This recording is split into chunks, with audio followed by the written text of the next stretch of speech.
There's 4 X's at Five Below? Yes. I've been spending $300 on a shirt at Big and Tall right next door. What are you buying from? Isn't Big and Tall like nice button-ups though? They don't sell these at Big and Tall. No, but they sell the Godzilla shirt I have. That was like $40. It's a nice Godzilla shirt. It's a nice Godzilla shirt, to be fair. I wear a lot because I realized, hey, maybe I should dress for my body size, which is too big. Yeah. I'm no longer a 3X just on torso length alone. For some reason, 3Xs got shorter. And where I got longer. It depends because I have a weird body type. That's like I know that because I need it to be longer, not wider. So there's some shirts that I put on that it's just like, well, this is too. I have a dress now. Yeah, no. And somehow it still goes up to my belly button. I become Batman when I wear so like, haha, I can glide. It's fucking stupid because I have a long torso and I'm also large, but it's only around my gut and my shoulders.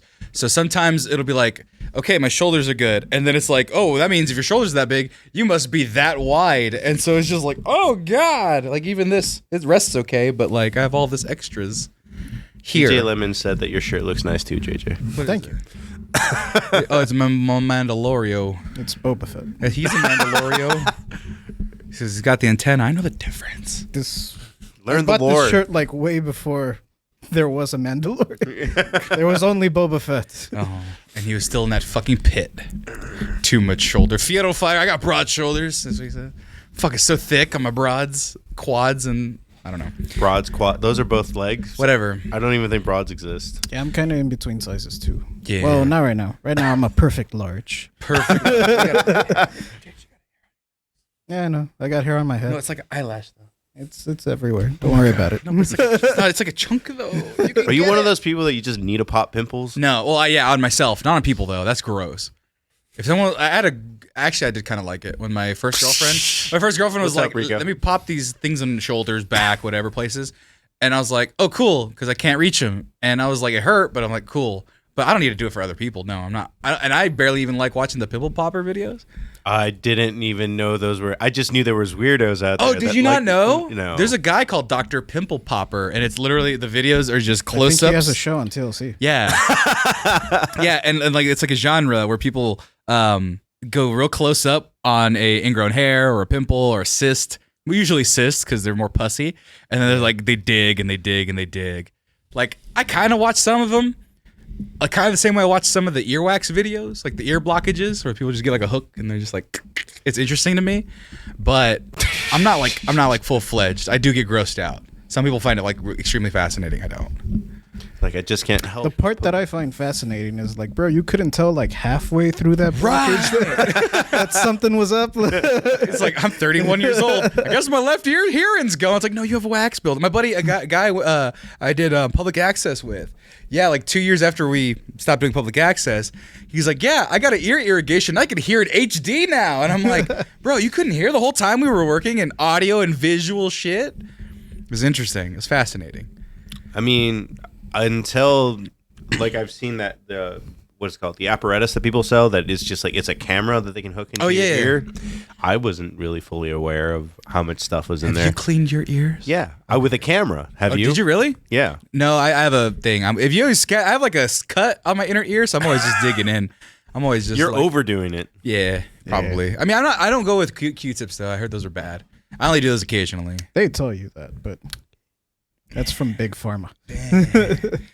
Big Pharma Q-tips, you buy like 1,000 one time and then you never run out. Right, exactly. It's not a big deal. like it's not like Q-tip needs to like make that lie to happen. It's like once you buy Q-tips once, it's like, oh, you have them forever. At least for men. I know women use for like makeup removal and cleaning and stuff like that, but like, when's the last time you used a Q-tip? Right, but if you model kit. If you don't clean them with Q-tips, what do you buy instead? Something significantly more expensive than a Q-tip. Oh, well, that's because, well, to be fair, on behalf of Big Pharma. Or you go to the doctor. On behalf of Big Pharma, there are those idiots that are like, let me go inside the fucking drum, and they snap off inside. All the way. Right. I want to feel in the back of my tongue. And they like snap it in there, and then it gets lodged. I want to touch my thoughts. Right? It's so gross. So, Marcos, what are you giving up for Lent? Giving up for Lent? I only worship Santa Muerte, so I don't. Who are you killing for Lent? Bugs Bunny. Why are you killing Bugs Bunny? He's a beloved character. No, just basically every time I go to the ranch, I end up shooting a rabbit. Oh. That's like neither here nor there. So is that for Santa Muerte? You're killing rabbits? I don't think that's a very good sacrifice for the heathen god of gangsters and death cartels. needs to be lucky. They give him a rabbit's foot. But I think 2 of them negate. I think only 1 rabbit's foot's lucky. The other one's unlucky because he's fucking dead. Well, there's 4 of them. Yeah.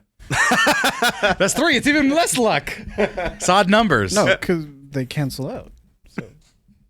So then there's no luck. I mean, if I shot the rabbit, he wasn't very lucky. Exactly. And you can't just absorb his luck by chopping You off didn't his shoot foot. him in the feet, though. This is true. Now, so they need to shoot 2 feet. Blood for the blood. Gotcha. Yeah. Did you give up anything for Lent? Nah.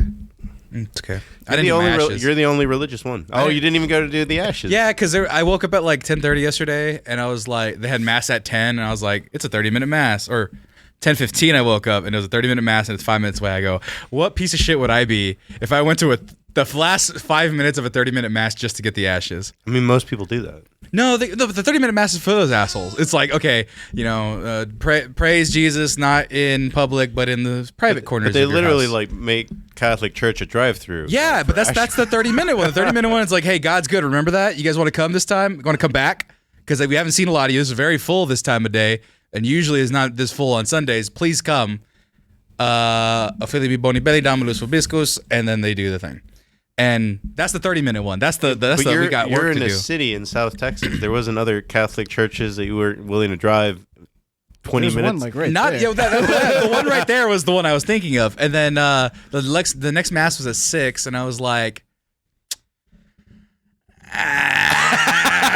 There's one over by Jordan's that does it in like 3 different languages. well, yeah, because mine did it. They did one like 7. Man, he could have gone to the one like that way. I know that doesn't help, but it's the Korean Catholic. Yeah, I don't want to go to the Church. Korean Catholic Church. No respect to the Korean Catholics. Go to the but- one with the buff Jesus on the outside. Here, Gigi, scoot over a little bit. I feel like I'm blocking you out. You could have gone picking up some Korean fried chicken afterwards. They can't eat chicken. It'd be Korean fried fish. Oh yeah, see, that's why I don't do Lent. God doesn't want me to. I thought it was just red meat. I know the rules change a lot. Some people say chicken's allowed. Some people don't. I subscribe to. I mean, originally it was no meat at all. Right, and I'm okay. I would even do that on Fridays, like because now there's no like meat for the all 40 days. oh, well, that's dumb. That's the original version. oh no, there's Jesus would understand. There's poor people and spam is cheap. That's the Jesus Christ original recipe. Well, no, Jesus wouldn't understand that because he can just do the dupe cheat and just keep Making bread. Sorry, Jesus, I can't just subsist on bread and wine all the time. I know a lot of people do in this economy, but no. He's got that pocket, that the bag of many things. Oh yeah, it's true. Infinite fish. Here, you want to? Would that be fucking cool?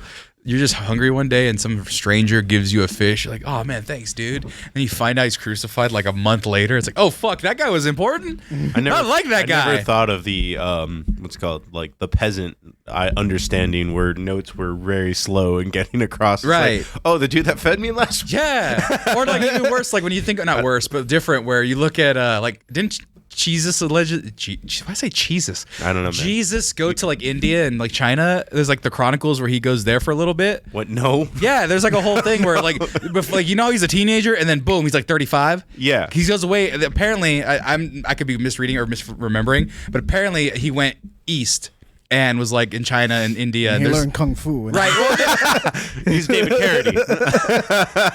there's legends of him doing miracles there, but then he comes back. He's a full. I used to believe in peace. Now I believe in this. Right. But imagine you see the white, dirty. Actually, he wouldn't be a white guy. He'd be like a disheveled. I don't want to say dirty Arab-looking dude. That's fucking racist. A disheveled Arab-looking dude walking a fuck ton of distance, going like, "All right, I'm gonna perform miracles. I walked on water, gave away a bunch of fish, made some bread. This is my blood," and then just pieced out like 10 years later. I'm like, who the fuck was that guy?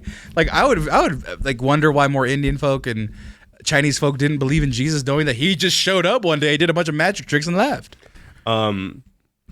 I don't know. Was it a fan cast? I wasn't sure. No. I was just laughing because the idea of him going that far east when the first Bible has the story of like, and then the Jews wandered for 40 days and 40 nights. Have you seen the map of how far it is from Egypt to Israel? Yeah, it's not that far. It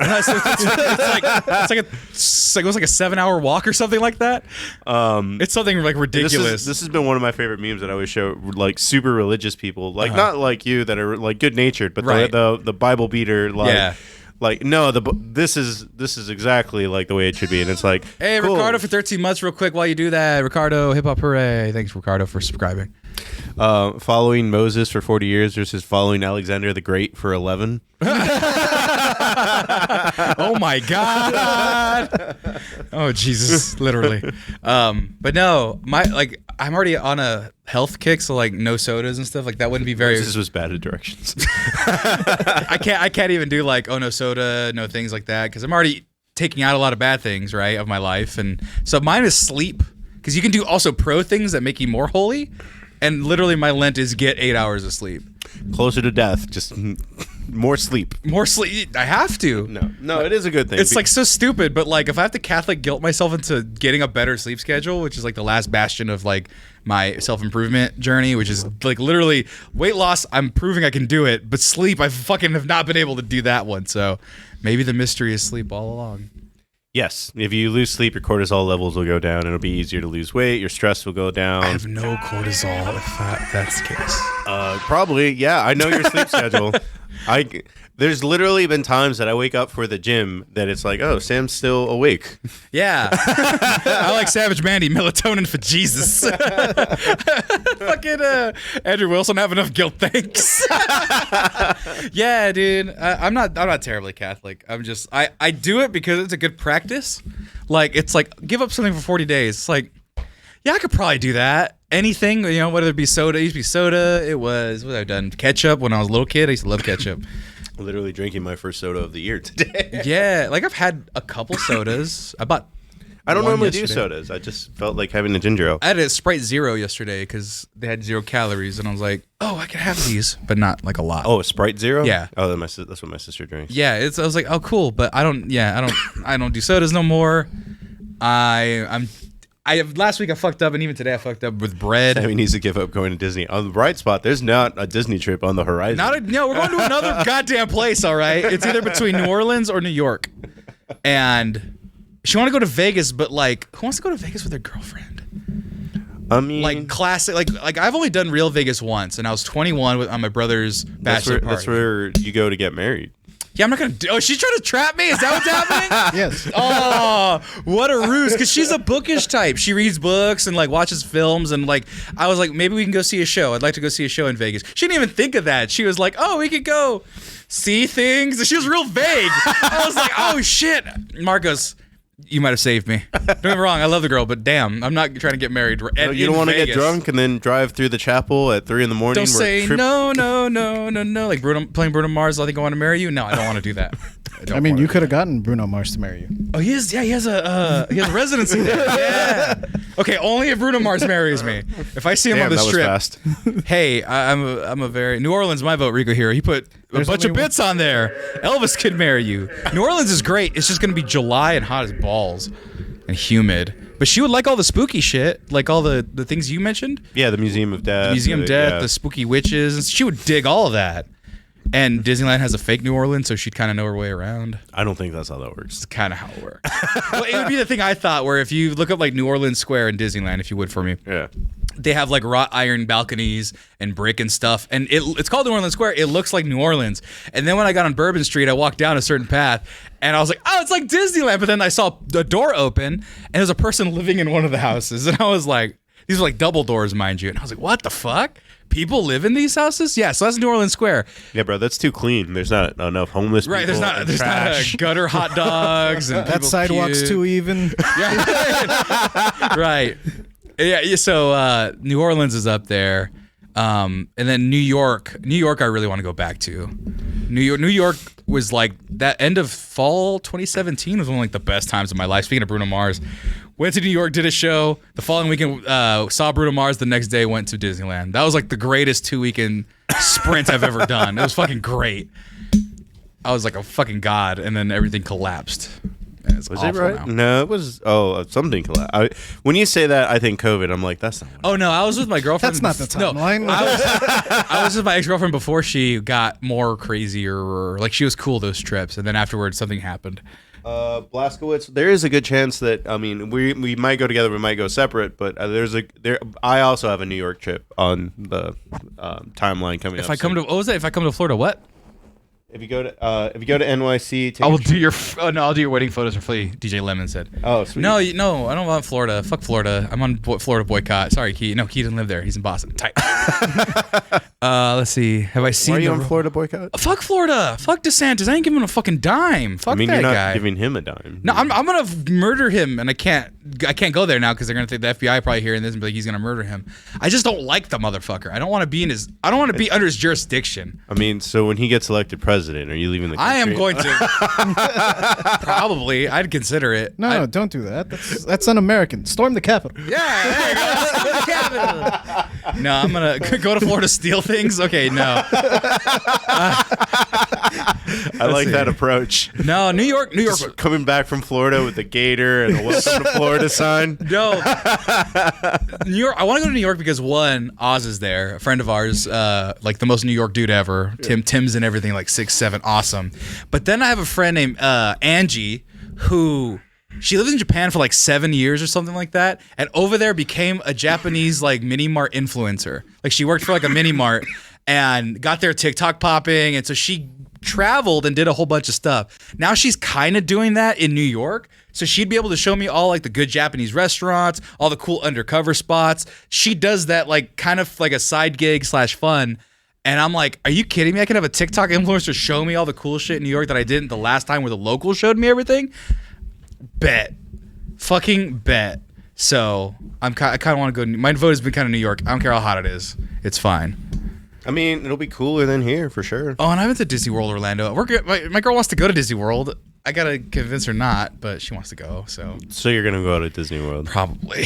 I don't know the difference. Like I know you have all the arguments and stuff, but it's just like I don't really want to go to either. So quite simply, if I'm starting fights here, Disney World is bigger, more expanded, which means more walking. I don't know where World is. It's in Orlando. Okay, World is bigger. The World is bigger. I think it has more things, but not all of it accessible by foot. You have to like take cars or trams or stuff like that. So it's very segmented. So if you want to go to Avatar World, then you have to go to a different fucking park, which is like they're like 3 different parks that combine into one. Mm-hmm. So and then the magic. Walt didn't make it. Walt didn't make that shit. That was just a bunch of fucking people in the 70s. I forget when they made it, but yeah. Some people that retired and were like, well, while we're in Florida. Okay. Yeah, exactly. Let's put one of these here for all the elderly people. So yeah, I got beef with Disney World. And I almost threw up there on Space Mountain. Because I went like severely, probably the most hungover I've been. I went to Disney World and went on Space Mountain and almost threw up. Who'd you go with? Myself. I went myself, and then I met up with some YouTube guys that I met. Oh, it was for a YouTube one conference. Of those. Yeah. Yeah, I got plastered until 4 a.m. and woke up at 8 and got on a tram and went to Disney World. It was awful, dude. You know those fish buckets of liquor? Yeah. I drank probably one of those by myself cumulatively. And then we also did a booze Ferris wheel, where it was a Ferris wheel that was 45 minutes, and I finished probably 6 booze beers. On a Ferris wheel sounds risky to begin with. Oh, it's fun as shit. It was great with a bunch of cool YouTube people. Oh man, it was a fucking blast. But that's why we need to get famous, so I could take you guys on those types of adventures. Because it's not gonna be fun anymore if we get too old, but it's still pretty damn fun to do it once. Do what? Get drunk on a Ferris wheel, just drink with YouTubers, drink with a bunch of young people that have all this infinite energy. But I can do that at Riot Fest. Yeah, but they're dirty. And they don't. You think I won't be dirty after a day of walking around Florida? Yeah, I don't want to. I want to be at an air conditioned. I want to be at an air conditioned hotel where there's a bunch of influencers and I can meet. I don't know, who's your favorite YouTuber? My favorite YouTuber. You can be binging with Babish. There you go. Maybe he's there. That's not my favorite YouTuber. Okay, who's your favorite YouTuber? Off the top of my head, a guy you like. Well, Hassan is more of a Twitch streamer. Yeah, what if he showed up? He's in LA. What if he went to TwitchCon? We did all that kind of stuff, and then he was just there in one of the lounges. You could talk, have a conversation with him. I'd be like, I know this is something you would not want to do, and we can't even do it because we don't do political content. But I would have a lot of fun at Politicon, like arguing with Charlie Kirk or something. Oh my God, I would just fight them, so I wouldn't have fun. Yeah, there. no. I would just challenge them all to a fight and be like, if you guys are such big men, fucking fight me. Ricardo's like Corey. Yeah, I met Corey. It's all right. No kidding. I lived in his house. It's funny though, like you just brought up, like, oh, I'll just fight them. It's like, well, there's another one where you can fight other Twitch streamers and stuff. I'm not invited. We're not big enough where I can fight them. Key didn't know any of them either, and he's younger than us. Yeah, but they have millions of subscribers still, and Key is like 35. Just because he's younger than us doesn't mean he's young. So we're 40 now? Yeah, practically. Fucking practically. I'm 35. Who do I gotta fight? Yeah, I'm not unwilling to fight. I would fight. Both of you are in a tag team match. You're fighting Fit and Fresh. I don't know who that is, but sure, I'll fight anybody if it means to get more clicks. That are like, Fit and Fresh, yeah, I'm sure. Yeah. All right, you take Fit, I'll take on Fresh. Okay. Yeah, they're the ones that are like, if your girl has an Instagram page, she's cheating on you. Oh, yeah, I'd fight those guys. I don't care. That's the thing. If there's a regulated amateur thing, and I have like several months to a year to train, I would absolutely do it. Wait, Fit isn't an ironic nickname, is it? No. Okay, yeah, you take on Fit, I'll take on Fresh. Okay. Yeah, no, I'll fight. I'm not afraid to fight in a regulated area, especially if I have a chance to fucking train, and especially if it gets us lots of clicks. But I'm not just gonna do it just to do it. You know? Are you chewing gum? I am chewing. Why are you chewing gum on a podcast? Especially with these brand new delicious mics that everybody can hear everything on. Bro, which one are you gonna fight? Which one's fit? Tall? Yeah. Okay, I'll fight. Yeah, I'll fight the tall one. I'll take the short Yeah, one. it works. That worked out. We're in accordance. And then what I'm gonna do is I'm gonna find their girlfriends and then make them an Instagram. Just like melee some misogynists. That would misogynist melee 2023. Hell yeah! It's just the good versus the bad, and then you can fight some. Yeah, I'd fight that Harley guy from the Unlimited Food Eats, whatever the fuck. Epic Mealtime? Epic Mealtime, yeah. Unlimited Food Eats. I'd fight him. Yeah, I think he's my size. I think that guy's actually my size. I think he's big, a bit taller and bigger. Yeah, but he's been training for years. He hits really hard. I don't care if it means I get 1 billion views, getting knocked out, and I go viral for a punch. I'd get punched in the street and not go viral. Bro, he also works out a lot. Have you seen what he eats? I know. I've not seen what he eats. I'm not afraid to get punched. Look up any Epic Mealtime video. If he punches me with his fist, I probably die. If he punches me with a fucking glove with regulations, and I know he's gonna punch me at some point between bell and bell, I'll get hit hard. I completely understand that. I'll probably do that prone position shit where I get knocked out and my arms go straight. Doesn't mean I won't do it for the billions of clicks. So you guys can like and subscribe so I don't have to get punched in the face for this. But if they like and subscribe, well, other people will like and subscribe, and we'll get bigger, and then you will hit him. But that's fine. Or actually, not. You'll get hit by him. That's fine. I don't even think I would like do anything against. I would be like, all right, 5 seconds, time to. No. I'll take a dive. No, I would go at it. I'd probably suck, but I wouldn't be afraid to fight somebody. It's not about being afraid. It's about accepting that I would lose. Well, that's the big but that's part of it, right? Yeah. That's the biggest thing about fighting is like. Well, that's the thing. I'm not afraid to lose. I'm absolutely not afraid to lose. My dad literally is like, don't be afraid to lose when you fight. That's like one of the biggest lessons he taught me about fighting in the streets, because he lost a bunch because he was a tiny little Mexican kid. And then who liked fighting, and people would pick on him, and he's like, all right, we're fighting. Punch him in the face. He was like a first strike first, ask questions later. And so he lost a lot. That was one of the first fighting lessons I learned, which was, yeah, you're going to lose. Don't be afraid to lose. Just don't die. And I was like, okay, I cannot die. Well, speaking of lessons that your parents have taught us, we're going to jump right into the show, which, what do they teach us about dating? Let's go ahead and get started. I'm scared for your immortal soul.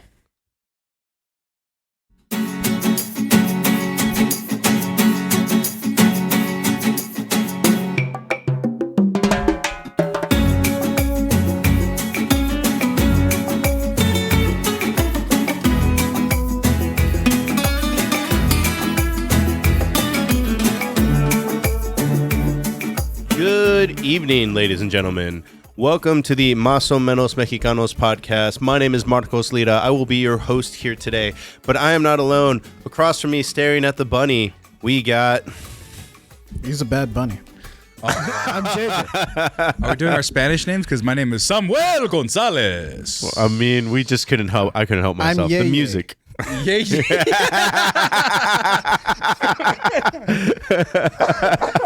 That is accurate. So I thought it would be a funny kicking off point. Right off the bat, did anybody in this room get the talk?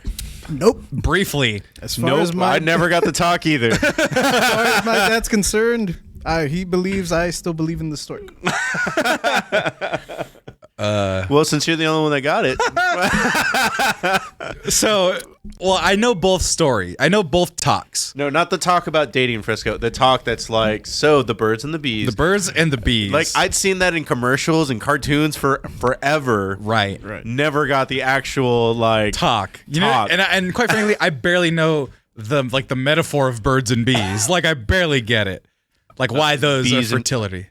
Bees impregnate flowers. That's about it. And then, but what with birds? Birds just fuck? Are they also like rabbits would have been more... Birds are British slang for chicks. Oh, is that why it is? No, I'm just talking out my ass.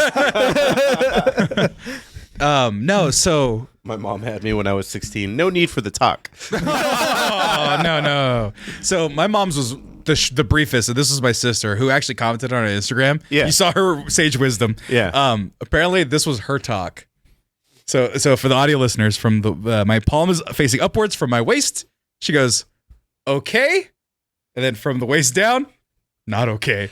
That was the talk that she got. So do with that what you will. It's not much of a talk. And what did you get? My dad caught me when I was going to get a drink of water. Well, you were when I was 17. You said that you were, when you're getting a drink of water. I was like, you were famous, or you've already told us stories of like trying to hide porn in the living room kind of thing. Wait, what? Like that was his sister. Oh, no. What? Oh, no. His sister was the one that caught him. Not Yeah. She got me on the computer. Yeah. I had a bunch of tabs open. Let's call them tabs. Tabs open of Lindsay Lohan's boobs, and the computer froze when I tried to click off of it. That's my sister disgusting. Walked in. Where? I know. 2006 internet on a dial-up connection. No, my dad's talk. So I'm going to get a drink of water. It's right before college. It's my senior year. I think it's around my senior year, 16, 17. And I go get my drink of water. I have a cup. I'm going to take it back to my room. And I'm crossing. There's the TV, here. My dad's here on the couch. And I'm walking behind the couch. And my dad goes, hey, real quick. I don't even know how it started. And he's like, it's real serious. And he goes, so you're going to be out there, messing around and having fun. Just, be careful out there. Cause like you could get something and like you could die from it. Like it got real bad in my time. Like my time, you would just get a shot of penicillin and you'd be fine. And now that shit will kill you now. So just be careful. And so, and he was stuttering like this. And if you have a kid, it's fine. Like it's the girl's decision to do whatever. But if you have it, like, we're gonna be mad, but we'll take care of it. Like we'll help you if it happens. But once again, it's the girl's decision, and they'll be mad up until the baby's born. Yeah, he kind of predicted that. He was like, "Yeah, your mom will be mad, but we'll help. Like we'll take care of it." And down to the awkward chug. Thanks, Dad. And then that was it. He teared up, and I got like nervous because me and my dad. Anytime my dad has a serious conversation with me, we tear up immediately. Yeah. I just wasn't talking in this scenario because I didn't know what to say. I was getting a drink of water, and I was like, I think that like in mid conversation, I'm like, I'm getting the talk. I already took the classes on the birds and the bees, and I missed one of the days. I missed the girl part, so I only knew about the dude part. It was like, oh, okay. Cool. And the fucked up thing is, in my human sexuality, like anatomy course in college, I got sick on the girl part too. So I've never seen the birthing video. College? You didn't have a anatomy course or health course in high school? So, because we had to take health in high school. In 6th grade, we had the course. Oh, we didn't have to take. So in 6th grade, you have, hey, it's sex ed week. Do you want your kid to be fucking taken out of it? They said papers home, and all the dorks didn't want their parents didn't want them to know about having sex. They signed the form and they got to go do like fucking crayon pictures. Did we get a permission slip? No, we didn't need permission slip. Okay. No. They were just like, hey, bro, teen pregnancy. We would literally, like we weren't doing it, but there was people that were pregnant at 13, 14. Yeah. So it was just kind of like, no permission needed. These guys, they figured it out. I think in like my junior high, like Christmas band performance, there was already a girl that was pregnant. And so, gosh, I just remember, I'm not gonna say her name, but I just remember there was a girl that was pregnant, and then like I ended up working with her at Chili's like a decade later, like, and I was like, she was like, oh yeah, I have a 10-year-old, and I was like, I'm oh no. Yeah, no, I have a friend that wrote like that real quick though. So yeah, you sign a permission slip, and then they go like, all right, we're gonna show you this video. If you laugh, you're getting kicked out, you're getting an F. I was like, okay. And then like, so the penis is where all the seminals are, and just trying not to fucking laugh because we're 6th graders. And then high school, we had a sociology class that taught some basics and like about STDs. It was very similar to the scene in Mean Girls where it was like, don't have sex or you will get an STD and you will die. Like it was almost very similar to that. Like we got the tape analogy. Did you get the tape analogy ever? No, we never got the tape. So the tape analogy, where they go from one end of the classroom and they get a piece of duct tape and they have it stick it to the back of your hand, peel it off, give it to the person behind you. And then you do that all through the 30 people in the class, and they go, you see this tape right here, how it doesn't stick anymore? That's your virginity, women. And I was like, oh shit. Okay. Yeah, so essentially don't be used too much, it would be used up and worthless, essentially was the lesson that they gave us in that sociology class. And so just some quick interesting things from the chat. Rakeen brings up, was like, dude, the teen mom craze was actually really crazy in the early 2000s. I remember a girl in high school had 2 kids by graduation from Josh Man Forever, and so I didn't see the girl video. So yeah, I mean, there's a whole bunch of different stories in there going on. But to put it explicitly, Uthadar, wow, slut shaming, yeah, built into school. And then I took a sexuality class in college for credit, of course, more in-depth kind of stuff. But then there was the male anatomy day and the female anatomy day, and I missed the female anatomy day, so I've never seen that birth giving video that everyone kind of cringes at. I got curious and I watched it on YouTube one time, and I was like, oh, that's pretty bad, but that's nature. But yeah, I never got the communal experience of freaking out with my peers over those videos. LCC is from Eagle Pass because there's like everyone was pregnant in Eagle Pass. EPA mentality was a stigma to talk about it to your kids. Is OZC someone you know? I don't know who they are. I mean, obviously Eagle Pass seems like a small enough city where you would know that person. For sure. I mean, but at this point, like I do have random people that add me. It's like, oh yeah, I saw you on the podcast. So oh no shit, that's weird. Okay, so that was about the extent of the talk I had. And then the immortal wisdom that my mom gave us was actually it was implied it was about sex, but it was more so just protection, and that was cover your drink, don't let them slip you a Mickey. That was my mom's advice every time we went out the house. Actually, it was that, and you know what's right and you know what's wrong. I raised you well, and then she'd kick you out the door. I mean, that's what your sister said in the that's because it's true. That was what my sister said. Don't let them slip you a Mickey, and we're like, it's so funny. And then my mom tells us stories about things and people that have harassed her in her past. It's like, oh, it's not funny anymore. That's terrifying. That was real solid advice. So I've never been drugged. That being said, I mean, it used to be a lot more commonplace than it was now. Sadly. Oh yeah, my mom told me a bunch of shit, and I was like, how have I never hear about this? She's like, I don't talk about it. I was like, fuck. It's infuriating. The 50s and 60s were bullshit, folks. Don't ever go back. The 60s and 70s. No, even the 80s are pretty bad. Yeah, all of it's pretty bad. Because I've seen some old comics. Well, they're not old comics. It'll be a comic that's about 40, 50, and then the other comics will be way older. Like one of them for sure is Joey Diaz. And then it'll be like, oh yeah, like everybody was slipping everybody the drink kind of thing. Yeah. Then, like even the younger comics that are kind of misogynistic by today's standards were like, bro, everyone was like slipping someone the drink. And then like even when you talk about wrestlers, like it's really common for Ric Flair was telling a story like it was like any other day. It was like, oh yeah, I was in the airplane and then I decided to drug the stewardess, and then good God, and he was telling it like the way you tell a story about walking to the store. Yeah, and then he got canceled for it, and then it was just like, well, I didn't understand what was wrong. It's like, well, it was like the Cosby thing before he got Cosby'd, where before like he got explicitly not charged and accused. he would tell stories like that, kind of like, or he had this dream about like was Spanish fly or whatever. He's like, I would just put this drug in the girl's thing and they'd be nice and relaxed. And it was like he would tell that story just in the open. Yeah. And it wasn't until people were like, no, he diddled a lot of people, and then like, wait, what? And then he put the stories together. And it's like, oh shit, he was using that to diddle people. So yeah, commonplace shit. But that was the only sex talk I got, and that seems like it was much better than the ones you got, which was nothing. Well, there is something to be said. Like, I never got to talk from my parents. Rico did bring it up in the chat, which is where I did learn a lot of, like, kind of, a lot of the faux pas that we're going to talk about, good, bad advice. Rito in the chat was talking about, like, I did not get a big conversation from my parents, but my uncles were very, like, big on, like, just kind of, like... It starts at harassment, and the drunker they get, it turns into actual advice. Or at least that's how it would for me.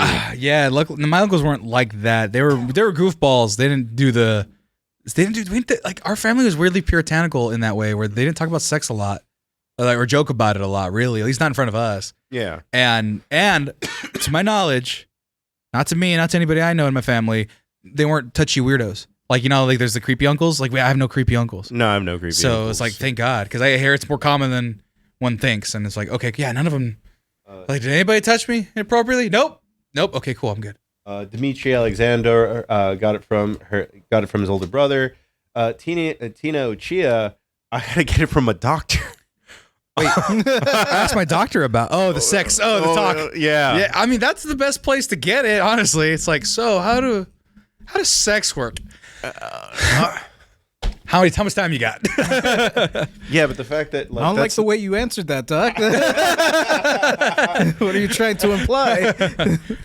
But DJ Lemon 99, going back to it, is saying like, oh, your Theo comes up to you, oh, how many girlfriends do you have, kind of thing. Oh no, that was my dad. Oh, that was your dad. Yeah, your dad was that uncle. Mentioned that. My dad was that when I was in kinder, stone cold sober. It was like, so it's your first day of kinder. How many girlfriends you got? None. I was married 5 times by the time I was your age. So we're talking about like kind of the girl talk now at this point? Just in general, like what was the basis for it? Because for me, it was my uncles just kind of like I said, they would start off with them joking around, just being like, how many girlfriends do you have? I bet you're killing it. Because I was the baby of the family. Mm-hmm. And then it would turn into like actual legit advice. Some of it good, some of it bad. Yeah. But it was, that was my family upbringing when it came to dating kind of stuff. Right. Nobody was like, where's your girlfriend type of thing. I never got that. My dad was the only one that kind of implied anything regarding to dating, and it was 2 things like on a narrative that were a little lighter. One was something called the curse, which was what he said all Gonzalez men have. They have the curse. Girls just like them for some reason. So it's like, oh yeah, girl, talk to me today. It's because you have the curse, and then he'd smile at me, we'd high five, and it was cool. And then this is the only piece of advice I've gotten that I still kind of use, and if you stop at a certain point, it's great advice, and then if you keep going like he did, it's kind of shitty. But it was 7th grade dance, my first dance, and I was like, okay, I don't know how to dance. I'm just going because my friends are going. Shit, I don't know. And then he just goes, hey, real quick, puts his hand on my shoulder, goes, if a girl asks you to dance with her. If she's ugly, dance with her. It doesn't matter. If a girl's ugly and wants to dance with you, wants to talk to you, be nice to him. You know, that you're a gentleman. And then he goes like this. Because no matter what, ugly girls have cute friends no matter what. And I was like, okay. And I go as a perfect example, and this is a perfect example of fucking confidence I've ever had in my life. I go to that dance, I believe it was that one, or it might have been 8th grade. Yeah. And the formerly Christian homeschooled, way too tall, freckled, redheaded stepchild girl. That's where that comes from. What? Oh no. She was not a looker at that time. Oh, I just thought like, oh, the first girl who gave you attention was red hair. No. It's the little red-haired girl. No, Charlie she was Brown? Like someone pull a football away from under you too. No, she nobody liked her because she would cry all the time. Like she'd get an A-. She cried one time. She won a giant teddy bear one time for like a school raffle, and she cried because it wouldn't fit in the car, even though it probably would have. Like she was weird. She was like a horse girl, Christian horse girl, weird. But I was one of the tallest kids. She was one of the taller girls. Yeah. She couldn't dance with anybody. So I heard, she wants to dance with you. She wants to dance with you. I was like, fuck, I don't want to do this. 7th, 8th grade. It's like your hormones and shit. Were you the only one her height? Roughly. Yeah. That's what I said. Yeah, roughly. And my dad was like, like Obi-Wan in my head, like, dance with her. And I'm like, oh, fuck. She wants to dance with you. And I was like, fine. I didn't say it like that, but I was like, oh, okay. And then I proceeded to awkward middle school dance. I was like, this is a nice dance, huh? 10 and 2. 10 and 2. Right. I go, this is a nice dance, huh? She goes, what? I go, oh no, what the fuck's happening? She goes, no, wait. Did you say I have nice hands? And I was like, no, this is a nice dance. It was so awkward and sweaty. My hands were sweating like crazy. I knew because people were looking at us. We're the tallest, and she's fucking the girl that nobody likes, and then I'm me, where I'm like I was always, which is cup of tea for some, cup of tea for not same cup of tea for others. And then it ends. I go, thanks for the dance, and then I walk away and retreat back to my friends. The next day in homeroom, this little fucking, I don't know who he is. If I looked at the yearbook, I'd probably find him. This little rat fuck. Small, fucking buck teeth. Like his other ones didn't even grow in yet. He's like, so I heard you dance with, let's say Monica. Like he was trying to get under me. And somewhere out of my grown man intuition, I go, I did dance with her. And what? And then he just like retreated. Like he like went back into his little fucking hole. And it was before everyone went into the class to hear him. And he just went silent and he shut up and he left me alone. It was like the weirdest thing that ever happened to me where like confidence just came up and it was just like, I am a man. I dance with a woman. And that was it. And then after that, I was like, okay, cool. I'm dancing with everybody. And then I proceeded to do that in college, where I had more opportunity. I didn't go to high school parties. I was lame. I was like, you skipped all of high school. Yeah. So I went to high school in a different neighborhood. Like that DLC chapter of Jesus he was talking about. Yeah. Except to go to India, I went to GameCube, and so I didn't go to high school parties. It wasn't cool. I just lived further away than all my other friends. I went to school in a different neighborhood, and so and then my mom's fucking Catholic guilt stuff. I never really wanted to go because no cell phone. Like cell phones were still kind of weird and spotty, and so. Oh, like no cell phones was the best like time to go out. Right. Like, oh, sorry, mom. Nope. No, but like, did you want me to do it? No, but I couldn't call you to pick me up, so I just had to spend the night out there. Like, no, my brother got caught up one time in shenanigans where he didn't get home till like 4 a.m. or something like that. And they let it rip on him, and I was like, I don't even want to fucking deal with that. It was purely accident. Like they let it rip on him. No, they just like let it rip. Like they just fucking dug into him. Like they yelled at him. They were just like, what the hell? You didn't call nobody. You didn't like. They were up all night. They thought he was fucking dead in an alley, which at the time, that's what you'd think in Fresno for a high school kid, right? And so, and then look at Savage Mandio as a woman, no cell phone sounds scary. Yeah, there is a very like I wish we could have a girl on for this podcast because we're gonna redo all the episodes we did with a woman on and just be like, oh yeah, we didn't even think of that. So what I was about to say, like literally the experience for dating in Mexican culture is completely different based on your gender. Oh, yeah. And it's not fair, but it's just super not fair. Yeah, I'm pretty sure my dad wouldn't be asking me how many husbands I got if I was a girl. Right. Yeah, and like everything is like under lock and key. If I brought a girl home to meet my parents, it would just kind of be like, okay, this is the score kind of thing. But like if my sister brings someone home, it's like the 9th degree of right. Like, what are you hoping to do? What's your credit score? Like everything gets brought out, and it's not the way I get treated as a dude. Right. And like, yeah, I saw the hassle he went through, and mind you, yeah, they were pretty equal. They're like, yeah, don't be out crazy. And I don't even know if my sisters went out. The worst my sisters went out was rap parties for their theater stuff. Like they'd do theater rap stuff. Parties. Yeah, so they'd finish the thing and they'd go party. That'd be like the 3 parties they'd go to a year, which was after they did their quarterly play or whatever. So, yeah, that was it. And so I didn't really go out. In college, any girl that wanted to dance with me, I danced with them. Made a lot of favor with some girls, and then they had cute friends, and then I got a reputation of being kind of nice to people, and yeah. So it worked out. It was good advice. My family's so feminist, they give all my girlfriends the 10th degree.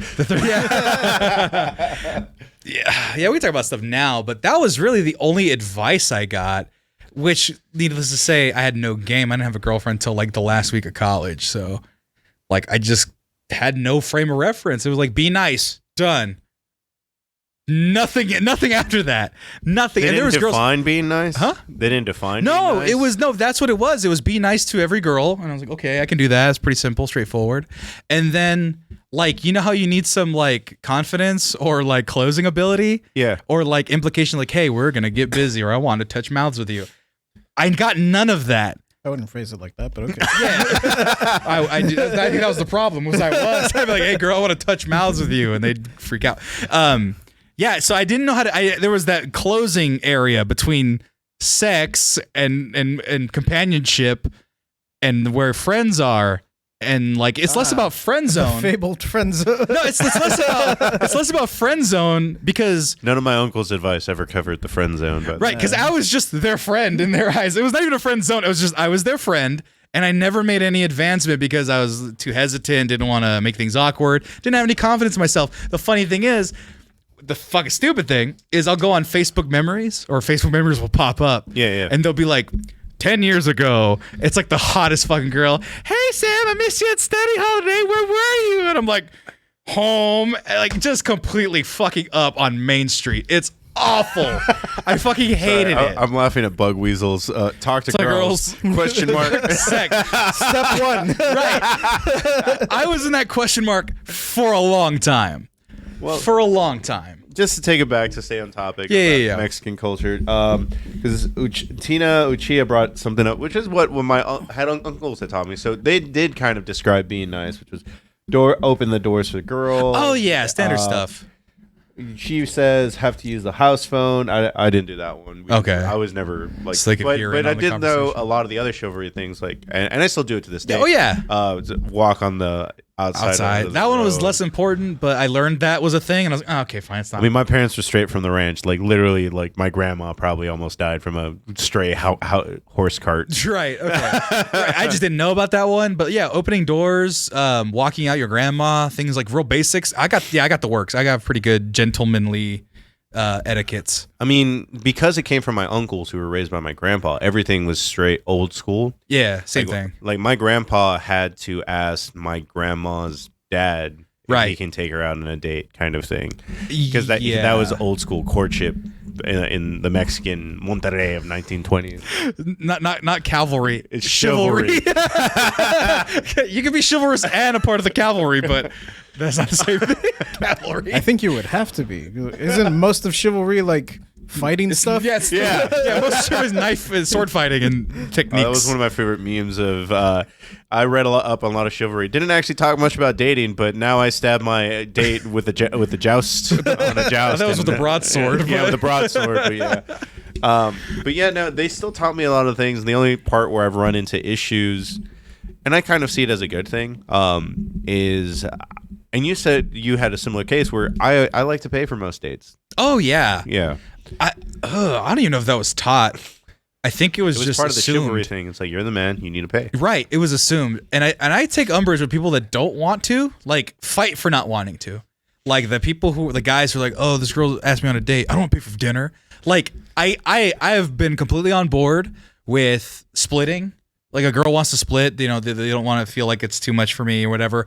I'm okay with that. Usually I say I'll pay for dinner, you pay for dessert, or you pay next time. If there's no next time, then they don't pay. And guess what? Next time I'll probably will pay. But if there's dessert, I'll let them buy me a dessert. Dessert's $7. Dinner's $40. Okay, I'm okay with that. It's just like that's what you do. Like in my brain, it was actually of all people, I think it was like Louis C.K. Yeah. Terrible. Was like had this bit where he was like, going on a date with a man's like the most dangerous fucking thing you could do as a woman because men kill women like disproportionately so. Yeah. Like in the scope of things. So it's like asking a fucking actual bear to go on a date with you. So it's like, yeah, the least I can do is wine and dine. If they're being exploitative, then it's like, take the L, unless they go with $1,000 bottle of wine, then you go like, oh shit, okay, I don't have that. Well, I don't overdo it. You can't get $1,000 bottle of wine. Yeah, No, but if they try, that's right. Yeah, you also shouldn't be taking them to places where there are $1,000 bottle wines. Like on a first date anyway. No. I mean, it was funny. I was listening to one of Hassan's podcasts on the way here, and they were talking about the idea of love bombing, and I was like, I don't know.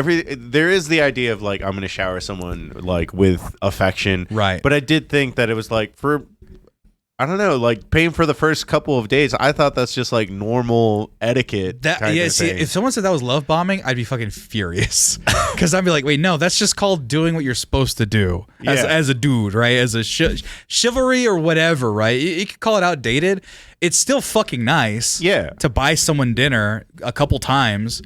Love bombing, I've learned, is more like after 2 dates going like, good morning, princess, like doing those shits. Being sweet, that's fine, especially if both people are doing it. But doing like, how was your breakfast, sweetheart? Like every minute of every day after not that long. I thought there were those things that chicks throw in the bathtub to make them cooler. No, those are bath bombs, JJ, not love bombs. Just because it's in a heart doesn't mean it's a love bomb. Blaskowitz is saying that love bombing is about manipulation. If you're not trying to manipulate people, it's not love bombing. But I do think that it's one of those words that because not everyone's reading the psychology behind it, it's just kind of getting a little broader and broader. But sometimes. I've done it. I'll tell you that. Not to manipulate. I thought they turned bathwater into Kool-Aid. Jesus Christ. That was the thing, though. I've love bombed for sure. Not to be manipulative, but because I didn't have any self-restraint. Because I was just like, I've totally done that. Yeah, I don't want to be alone. And that was essentially where that came from. I was just dumb and shy. And I was like, I don't know how to say words. So here's this plushie of Batman, because I know you like Batman. Right. Can I tell you, I've told you guys this. I don't know if I told this on air, my simpiest, like, love bomb kind of thing. I don't know what it would be. I mean, go for it, because you've told us a lot of things that you've done, and it's just this one. I think I've said once. Yeah. I don't know if I said on air. It makes me physically cringe now that I think about it. Dollar Minuto, we will get back to you. What did they say? I'm gonna let you finish your story. First date tips. Gotcha. Yeah, but also I forgot to tell you, we need to do a Manscaped ad. So just make some time for it in your brain. So the worst simp thing I've ever done, and I don't know if you're allowed to say that, but I'm calling myself it, so it's fine. Only we can call ourselves that word. It was a girl's birthday. I really liked her. I liked her freshman year, and we and her were really cool. And she lived freshman on the year of what? College. Okay. So she lived in the dorm above me. I was on the Chicano floor. She was on the Chicano floor. So we spent a lot of time together playing a lot of Rock Band. She was in the group, right? I drilled a note into. I did not drill a note. I did sign a picture of us at the end of the year, and I think I have that picture. Like in the yearbook? No, like I printed a picture and gave it to her. Be like, thanks for the memories or whatever. Yeah, I like this girl. It's a good picture. So you'd pulled a Johnny Cage? Kind of. Kind of. I didn't crop out her friend. That would have been funny if I did, though. Anyway, so I like this girl. And then she moved to an off-campus apartment, and I was in the dorms. And it was her birthday, which is a couple weeks before mine. And I was like, fuck it, I'm gonna make the move. I don't know what compelled me to. We didn't talk a lot at that point, but once again, like you mentioned, like just kind of not know how to words and stuff. Yeah. And so I got these things inside I got these feelings, and I need to let them go. I think you women call them expectations. Right. And so I knew she like. I knew she liked Jason Mraz because we liked the album that had come out the freshman year. So I got the CD at Best Buy, got the CD, and then I was like, flowers, got to get her flowers. Mind you, we are not in a flowers scenario here. We are just friends scenario. There's no implication of love or romance or any sort of thing. We're just friends. That should not be a thing. It's not, no, but I said, what? $25 for a dozen roses? Let's do this. But they were purple because we were friends. It wasn't red. They weren't red. It was gross. I'm grossed out by it. Anyway. I'm more amazed that you found roses for $25. Costco. It's Costco. Costco style. Yeah, I almost did it this time. They don't deliver. And so I'm like, okay, time not to break into her house, but she had a little patio that was street accessible. It's like, all right, time to make a move. Let's go. Let's do this. And so I go with my friends. My friend Alex, who's this like Nordic tall dude, athletic dude. Nathan, who's a small Indian dude. And then Jeremy, this kind of like, he looks like the tall kid from Recess. Yeah. The blonde kid. Imagine that guy, but an adult. Rest in peace, Jeremy. Mikey, there you go. Rest in peace, Jeremy. Love you. That fool's dead now. Love him. And so, he fucking, the dude was all right. nuts. You're in the middle of a story. Actually, the voice actor for Mikey is also gone. Thanks, drugs. Is he the voice actor? No, he wasn't. No. But no, Jeremy was fucking tight. I miss that dude. Anyway, he would freak out with crypto. Jeremy's the type of guy that would have been all in on crypto. He would have been fucking bankrupted. So we go, and I'm like, all right, there's her patio table. I think, it might have been for Valentine's. It was Valentine's Day or birthday, I forget. Anyway, all right, I got to get this flowers, no vase. I got to get the CD to this thing. I can't climb the fence. I'm too fat. So then my buddy Alex is like athletic as fuck. I got it. Fucking one arms it. Fucking flies over. I like hand him the things, all depressedly sad. And then he jumps out, and then we escape off into the night. I think it was evening. Escape into the night. And then she like texts me or messages me and was like, "Did you give me those things?" I was like, "Yeah." She's like, "Thank you." And I was like, "Oh no, that's all I got." And then I found out, I think she was dating a dude that got her the like flowers she liked. Like a specific type that she liked that weren't as expensive, but she liked them more. They actually paid attention to what she wanted and listened to her and actually was dating her. I guess that is the it's a very broad, but I mean that is kind of love bombing. It's like, I really like you, here's this cool gift. But I mean it's not love bombing, it's just fucking awkward. I just hated it. That's where I was just kind of like, but it's not really also love bombing because like you didn't even take the time to get to know her to know what kind of flowers she would like. Right. But it's like cringy and awful because I didn't even put the flowers there. I had my friend do it because I couldn't do it myself. I spent all this money in this so one you're guy. in the clear, bro. You didn't. Why are you telling us the story? That's not how this works. This was not Alex's chance. And then we're still friends now. I don't know how. We had a falling out like later that year, and then rebounded. It's fine. No, she's cool. She seems like cool. the friendship. Rebounded. Oh yeah, she's cool. She's lives in the wilderness in the middle of nowhere now. So, like I think in the woods. Like I don't know where she lives. So, hopefully she's happy. And then she started a cannabis company. Like not like weed, but like but it was like face she creams. makes hemp rope. Yeah, it was like face creams and shit. I was like, hey, go for it. She did really well. She ended up in like a big company, I think, like in a big store, fancy store. So I was like, all right, fuck it, do your thing, girl. Yeah, so that was embarrassing and I fucking hated it. No chocolates. Actually, did I get her chocolates? Fuck, I might have. I don't remember. Just to go back to Dollar Menudo, I'm sorry we got off track for a little bit. And also, that's not, I mean, I guess it is three Mexicans giving you advice, so that is kind of O Menos Mexicanos. Yeah. But, I mean, everybody kind of covered it while Sam was telling his story. I think art museum and coffee is a really good first date, honestly. Yeah. I wouldn't do it. I usually do coffee as the first date. Coffee, or I do breweries a lot as a first date. Just it's this. I like to get to. I feel like beer tells me a lot about person. Oh yeah, yeah. Oh yeah. I've just dated a lot of girls that don't like beer. Yeah, no. If they don't like beer, then we might have another problem. But I do drinks. I don't like coffee. That's a her problem, not a me problem. No, it's just. I end up doing. I mean, I'm not an alcoholic, but it's just I end up doing a lot of things on the weekend where it's like, hey, like I'm gonna go watch football. I'm gonna go do this. I'm gonna do that. Like, there's your booze adjacent most of the time. And I've dated people that don't drink, and they just end up like kind of bored because it's like, oh, this isn't my scene. Yeah, I mean, I take people for alcohol versus like coffee because one, daytime I don't have time, and then I don't like coffee, so I don't do that. But you do find out if they have a drinking problem very quickly. Yes. Very quickly. Like, I had a date on Valentine's Day a couple of years ago, before COVID, actually, that girl. Yeah, she drank. I go, I'll drink what you drink. There's no rush. I'm not trying to be fucked up or anything, just whatever. Mandy worded it really well. It's about wanting someone that enjoys mutual experiences. Yeah. And she drank like 7 drinks our first date. I go, that's dangerous. I wouldn't trust. No. Like I drank 7 drinks too, but it was over the course of 5 hours. We had a good time, so it wasn't like it wasn't like we were fucking going crazy. But then that was a girl that got plastered when we were together, and I got plastered too that time too. So you were at that place at that party.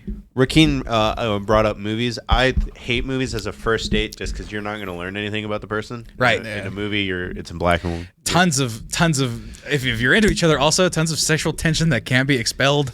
Unless you're like make out. I don't know about.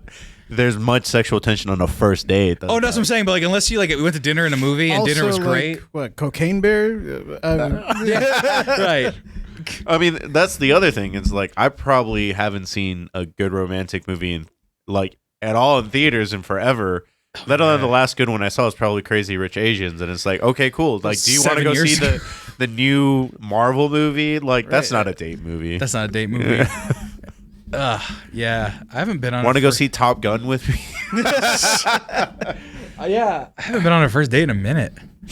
the last one was to an art gallery. That worked out. But even then, we were just talking a whole bunch before then. So, yeah, art galleries are actually really good. Brunch is killer too. Brunch is a good one. Brunch is killer. And if you're not a coward, you can be like, hey, bring your friends or whatever, and then you just make it a whole big thing. So it's even softer. Friends are too intimidating on a first date. Oh, I don't mind. I'm just like, whatever makes you feel more comfortable, as long as you don't feel like I'm gonna murder you. I'm a 6'4" Mexican dude with a giant beard. I know that if you don't hear me talk, she knew that going in.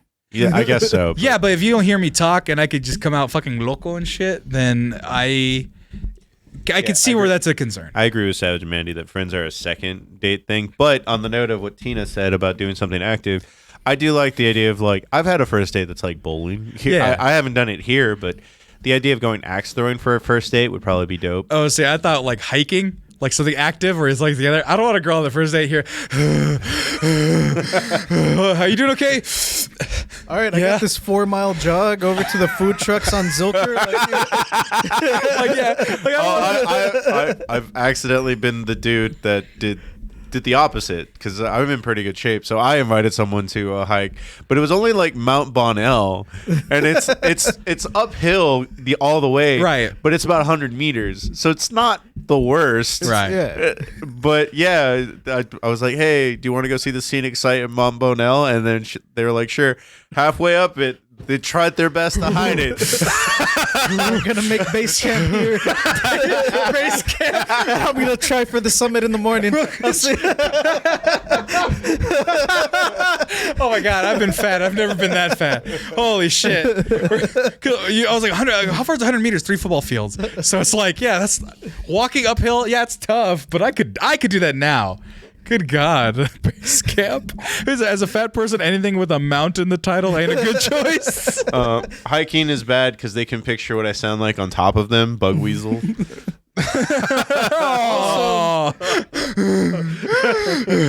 Also, hiking doesn't help the creep factor. It's like, yeah, let's go to this secluded area off the trail. Right. I mean, it also doesn't help that, like, I would say a good 70% of like people that well, specifically women that I would talk to are all in. I forgot what it's called, but they're all into murder porn. Right? Yeah. It's always the jogger that finds them on the trail in the morning. And even the conversation. So, what do you like doing for fun? Like, I wouldn't be able to get a fucking word in. You know, true crime. That's what it is. Yeah, true crime shit. Informative murder porn. Yeah, dude. No, first dates. Also, something kind of gamey too. I like taking girls to this one place called Firehouse. You know Firehouse. Yeah. It's behind a bookshelf. The subs? Yes. That's it. Firehouse subs. No, it's a speakeasy that is hidden behind a bookshelf. So I go into this place that it's a hostel as well. So you go to this hostel, it's kind of weird and clinical, and there's a bookshelf in the lobby, and then you go, hold on, and then you grab the thing and you open it, and it's a super secret passage, and it's fucking cool. And they get real into it and like, oh, it's so cool, so exclusive, especially if they never heard of it. So like fun things like that too. I would say mini golf. I think that's too childish. I think that's too high school. I think mini golf is all right, but I mean, I've done. I was about to say. Two examples of a first date that went really well by accident, because I was doing just my old brewery thing. Let's go to a brewery, and I get to learn about you while we discuss stuff. And it was trivia night. I am really good at knowing trivial bullshit. That is another advantage, going to a place where you have a secret skill. I didn't. I just collect random facts. Right. I don't do trivia challenges. There's people that do it every Tuesday and something. Right. I don't do I'm not that. about that life. Yeah. No. No, but like if we went to karaoke or happened upon a karaoke bar and there was time and I belted out a fucking Disney jam, that would be impressive to them. They're like, you could sing? I go, not really, but I can hold a tune, whatever. Like, that's a cool little thing, too. If you have a secret skill, you could just slip it in. I was about to say the exact and then you'll be part of your world. Slipping it in. Oh, I thought we were talking about karaoke. That's exactly what I was about to bring up what Savage and Mandy is talking about. The opposite effect of the trivia is doing an escape room. I did an escape room on a first date, and she was like, man, you're dumb. Oh, no. You found the vent. You were just trying to rip it off. Like, oh, get out this way. I've never done an escape room because I'd get mad at everybody. Even like if we didn't go as a full group, a full team, there'd be some like 8-year-old. I'd be like, kid, get the fuck inside there and see if there's an opening. Like I'd be yelling. I don't want to do it. It's in the vents. Not the escape. Yeah, I feel it's like not in the vents. That's what they want you to think. Get in the vent, boy. Yeah, and I feel like I'd also get. I don't have claustrophobia. I feel like I get claustrophobic. It is very like, and also they don't always fix things in escape rooms. Like it's like, oh, you found it, but it's broken, and you'll hear the voice over the intercom. Oh, I'd be fucking pissed. I paid $40 for this fucking thing. Everything should be working. God dang it! I've seen too many TikToks where like the employee has to sneak into the room. I've been on some days that felt like escape rooms. Oh man, this is awful. But yeah, the employee that's running like the escape room will have to like sneak in because whoever was in charge of like resetting didn't, and something is like in this completely obtuse, like it's in the garbage disposal. Who would stick their hand into the garbage? Jeez. People. But yeah, only other advice that I don't think a lot of people have talked about online besides location is just be yourself, dude. Like, and that's terrible advice. No, you need to put up several masks that she needs to break down over time. Come on, go do that. Get real. Tell the people the truth, Marcos. You have at least.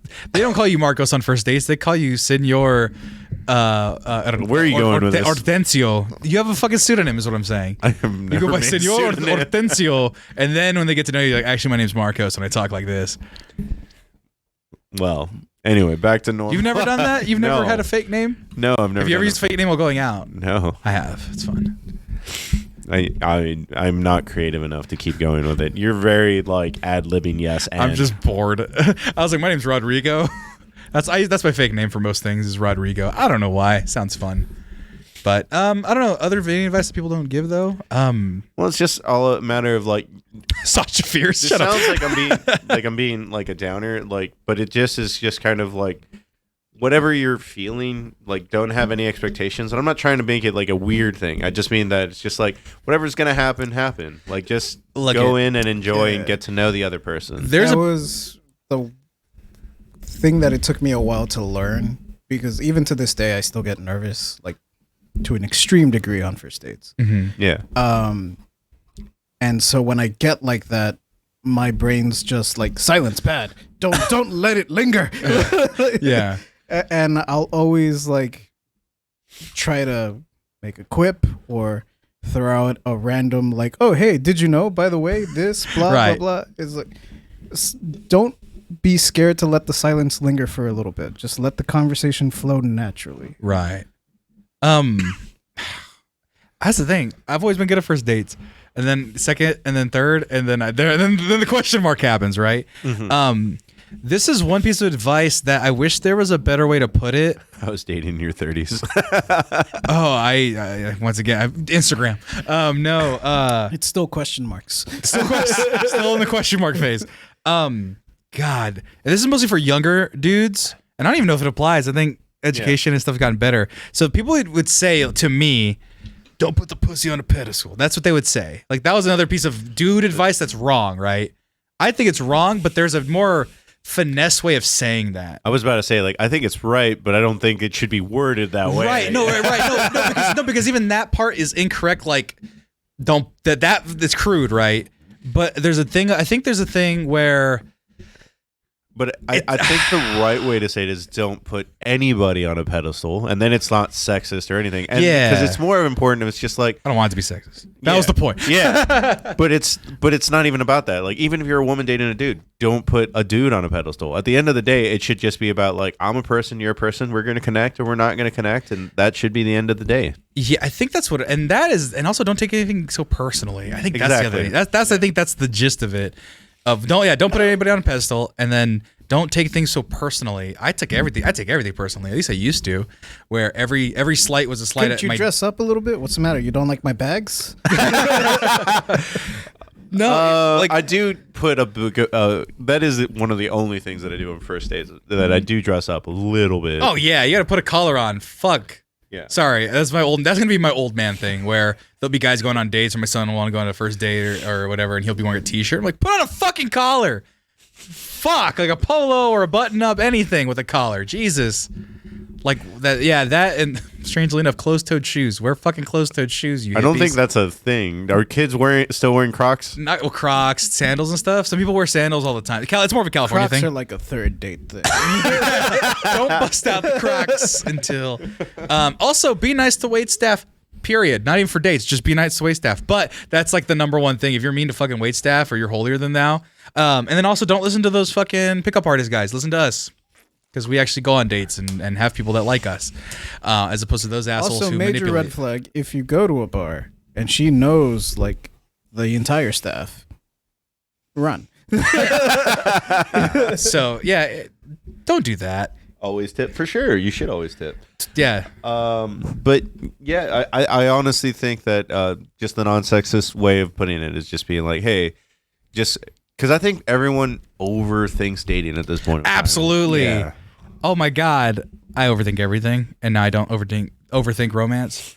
And I think part of that comes with I know my value at this point. Yeah. And once you have met somebody or Don't learned be afraid to be silly. Good one. how to value yourself, then it all becomes easier. Yeah. Then you have a reference point of like, oh, I should be treated this way. If you've never been treated right, or you've never treated yourself right, you're never gonna know what you want, and it makes everything harder because someone like. I was in a bad relationship for a long time. It was because they were young and attractive and they were cool and hip and they were into some of the things I liked and they were a fan of the show I was on. And I was like, this is great. And then we had really nothing in common beyond that. And it kept showing up and it kept popping up like, hey, you guys don't work. But I didn't have any real self-value in myself. And I was like, no, this person likes me though. I don't like myself. I don't want to hear silence. And then you're in a relationship that's no good for you and ends up hurting you more than it helps you. So it's like, But there's a lot of people out there in relationships that are just kind of like not good for them. But that's how they get there, is because they don't value themselves. So that's like a thing that's a thing that you could do that helps on first dates and then beyond them. Because, you know, like you talked about, the lessons that we got. Yeah. How many girlfriends do you have? It's volume. It wasn't about how they make you feel. Yeah. Right? How many girlfriends do you have? None. How many girlfriends have you had? None. And then that was the end of it. Like, whatever. You're not worth nothing. But it's like, hey, you have a girlfriend. How does she make you feel? They never asked that. Yeah. Men don't have feelings. Exactly. Exactly. Aww. How many times? He said, "I'm always a side guy." First dates. I don't think there's a scorecard for it. I mean, if you go on a speed dating thing, you'll end up on 50. In a day 3. Like in a day 3. Yeah. If you have 3 first dates lined up, breakfast, lunch, and dinner, But that's a little much. That's like, I don't want to judge people because it's just like, apparently that's common in New York. Well, that's because they're like rich and handsome and beautiful. No, it's not a rich or handsome thing. It was just, to live in New York, I guess it is a rich thing, but.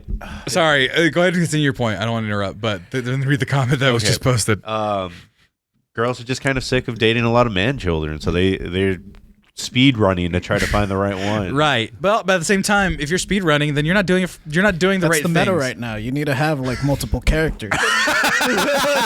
Oh my God. You need to have multiple characters so you can find the right transmog and then. Jesus. I got this Josh weapon on my Man's like paladin, but I need it on my cleric or whatever the fuck. The worst dating advice I ever got was don't date an Asian girl because they have sideways vaginas. It's an Uncle Dan could have told you never slept with an Asian person. That is so insane. Like I've heard that said in like as a joke. Yeah, but, I've heard it in jest. but I've never heard like someone like literally believe it. And also can confirm not true. Yeah, fair. I guess. No, but like, do you guys get any racist old timey dating advice? Because I mean, my dad's was from my grandpa's, and then my dad gave me what he gave from him, from him. I definitely have. My grandpa wasn't around long enough. Did your dad grandpa give you any wasn't around. racist dating advice? No. Like, Not my dad. But I was probing. I'm not saying you did because it's like, don't date a white girl, don't date a black girl, don't date a whatever. I mean, in general, my parents are not happy when I'm not dating a Hispanic girl, but Okay.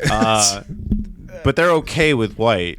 I don't know how they feel about Asians. I've never dated an Asian and brought them home. Have you brought an African American woman home? That is the one that they're like. Well, not my parents, but my uncles and cousins. Say you love them though. I know. You have an affinity for, and the thing is, you never brought one home though. No, she never got there. I'm assuming. Well, I don't even go home, Sam. Oh, that's fair.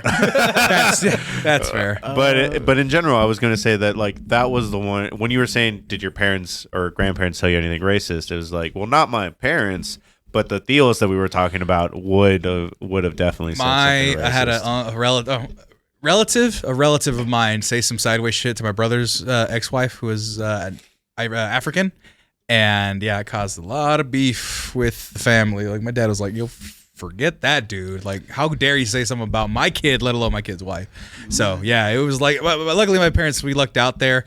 I mean, yeah, she was from Africa, Mexican guy, my brother-in-law, a white guy, my brother-in-law. So it's like we've had the gamut. So, no Asian in our family just yet. Like people who married and they were Asian that I know of. Broadly, I'm talking about everybody, right? I mean, like my whole family. Everyone's pretty good. All the Asian people that I know that are my friends are kind of blacklisted. They're black sheep of their Asian family, so they're not. They have no concern about that kind of thing. Yeah. Yeah, but that was just one thing I noticed. I was like, yeah, I don't think anybody, like, not even Pacific Islander or anything, like Filipino or anything. So, but we're all pretty cool, regardless of my family. Yeah, my family never really brought any of that up. Like, yeah. I mean, granted, in Eagle Pass, it's like. Yeah, you're going to be the one dude that dates the black guy because there wasn't even a black girl. Jeez. But no, never got any, like, these are off limits or anything like that. Yeah. Communication might be an issue since my parents only speak Spanish. Right. But, I mean, plenty of my cousins don't speak English. And they get along with them just fine. Yeah. My parents, at the very least, have always been pretty open-minded. I remember there was one time, this was a joke, but there was one time when I came to visit Paco here in Austin, and a bunch of us actually came up. Alfred also came up with us, and Edward, and so we were bunch of dudes in this tiny cramped apartment, so we had to share a bed. Yeah. Like, it was just gonna happen, right? So I ended up bunking with Alfred, like in an air mattress, I think. And then the reason I came up to stay with Paco was because the next day or the weekend after, we were going to go to Fort Worth to Quinceañera, to another family function. Right. So my parents come up, like after everyone else left and it's just me and Paco in the apartment, my parents come up and they're like, yeah, so I heard you slept with another man. Oh my God. Right. My dad said that as a joke and I was like, yeah, and like he didn't flinch. He was like, well, I mean, you like what you like. No, yeah. Shoot, we had no qualms with sharing beds in our family. My brother-in-law on the first big family trip slept with my cousin in the same bed and then knocked him off, and it was a hilarious gas. Where my cousin, like he woke up, and my big cousin, you met him. Actually, you might not have. You were gone. I was gone. My cousin Will, big dude.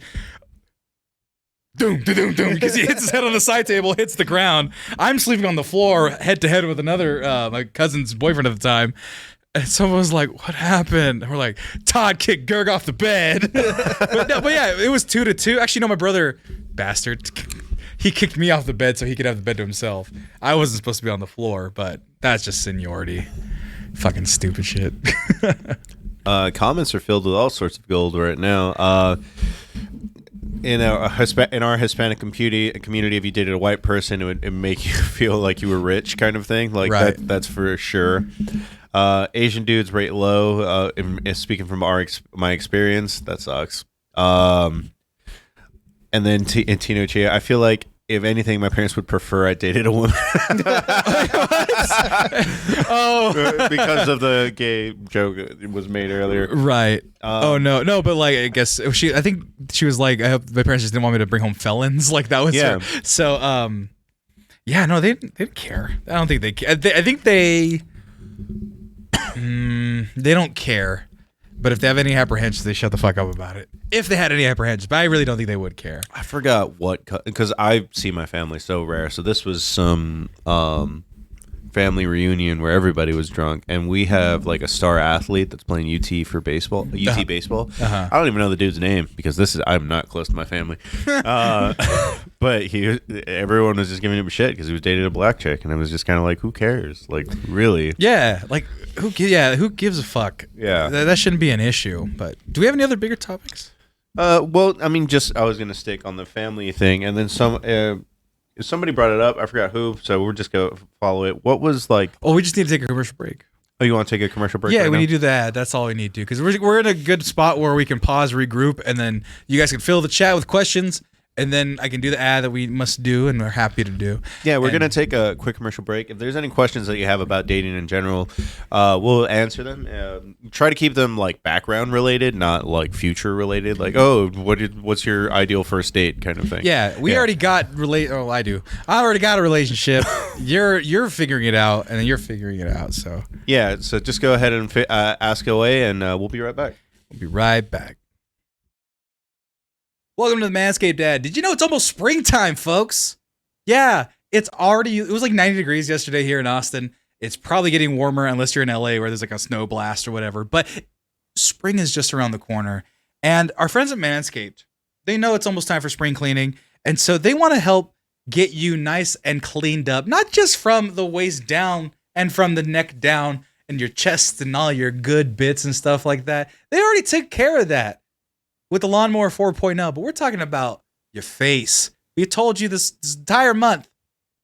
The Beard Hedger has come out, and I've been using it on my face ever since. Honestly, this immediately replaced my actual razor that I used on my face to line my face up. I'm trying to grow my beard out a little longer, but to keep it polished on the cheeks, under the neck, which I haven't done in a minute, I use this thing at hand all the time. I love the Beard Hedger. I like the zoom wheel with the different attachments at the beginning. And you know what, folks?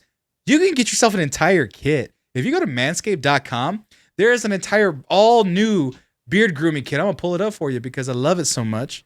Give me a second while I pull it up. I should have. But in the meantime, the fact that there's just that one attachment and I don't have to deal with any other things with it, that is what really gets me going. Also, though, if you go to get the Beard Hedger Pro Kit, you not only get the Beard Hedger, but you get the AC adapter that comes with it. It's a USB-C, so you can even use certain phone chargers for it. But you get the beard shampoo, the conditioner, the oil, the balm, the travel bag, and the beard accessory pack, which is the beard brush, the beard comb, and the beard scissors. And you see the price there. It's already discounted, but you know what? You can get 20% off and free shipping if you just go to manscaped.com and use coupon code excuse me, I'm getting choked up. MEX20, that's MEX20 for 20% off and free shipping everywhere. And you know what? I like talking about the Beard Hedger. It has become my daily use product. Well, not daily use. I don't shave my beard every day. It's a little redundant, but my weekly use thing for sure.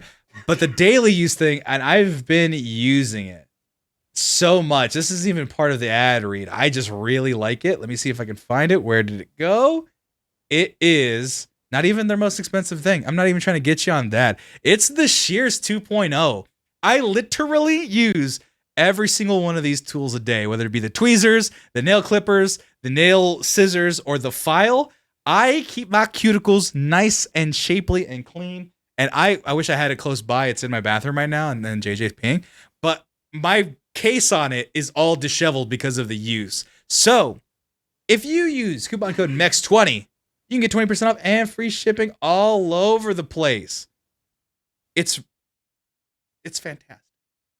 Be sure to get Manscaped for everything and anything. Spring's coming up.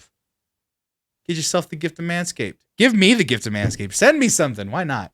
I'll send you something. As a matter of fact, we have a big box of Manscaped to give away, and we will be doing that next month. So be sure to sit right and sit tight. But if you don't want to wait for us to do the giveaway, MEX20, 20% off, free shipping everywhere, all the time.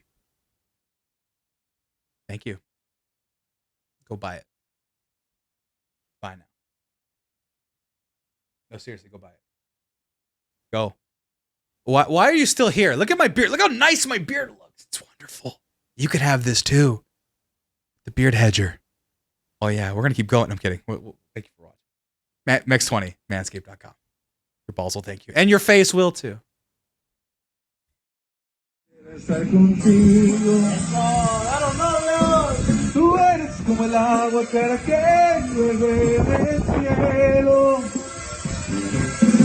Cabrón. Te quiero porque quiero que me quieras, porque como tú no hay nadie más que me quiera.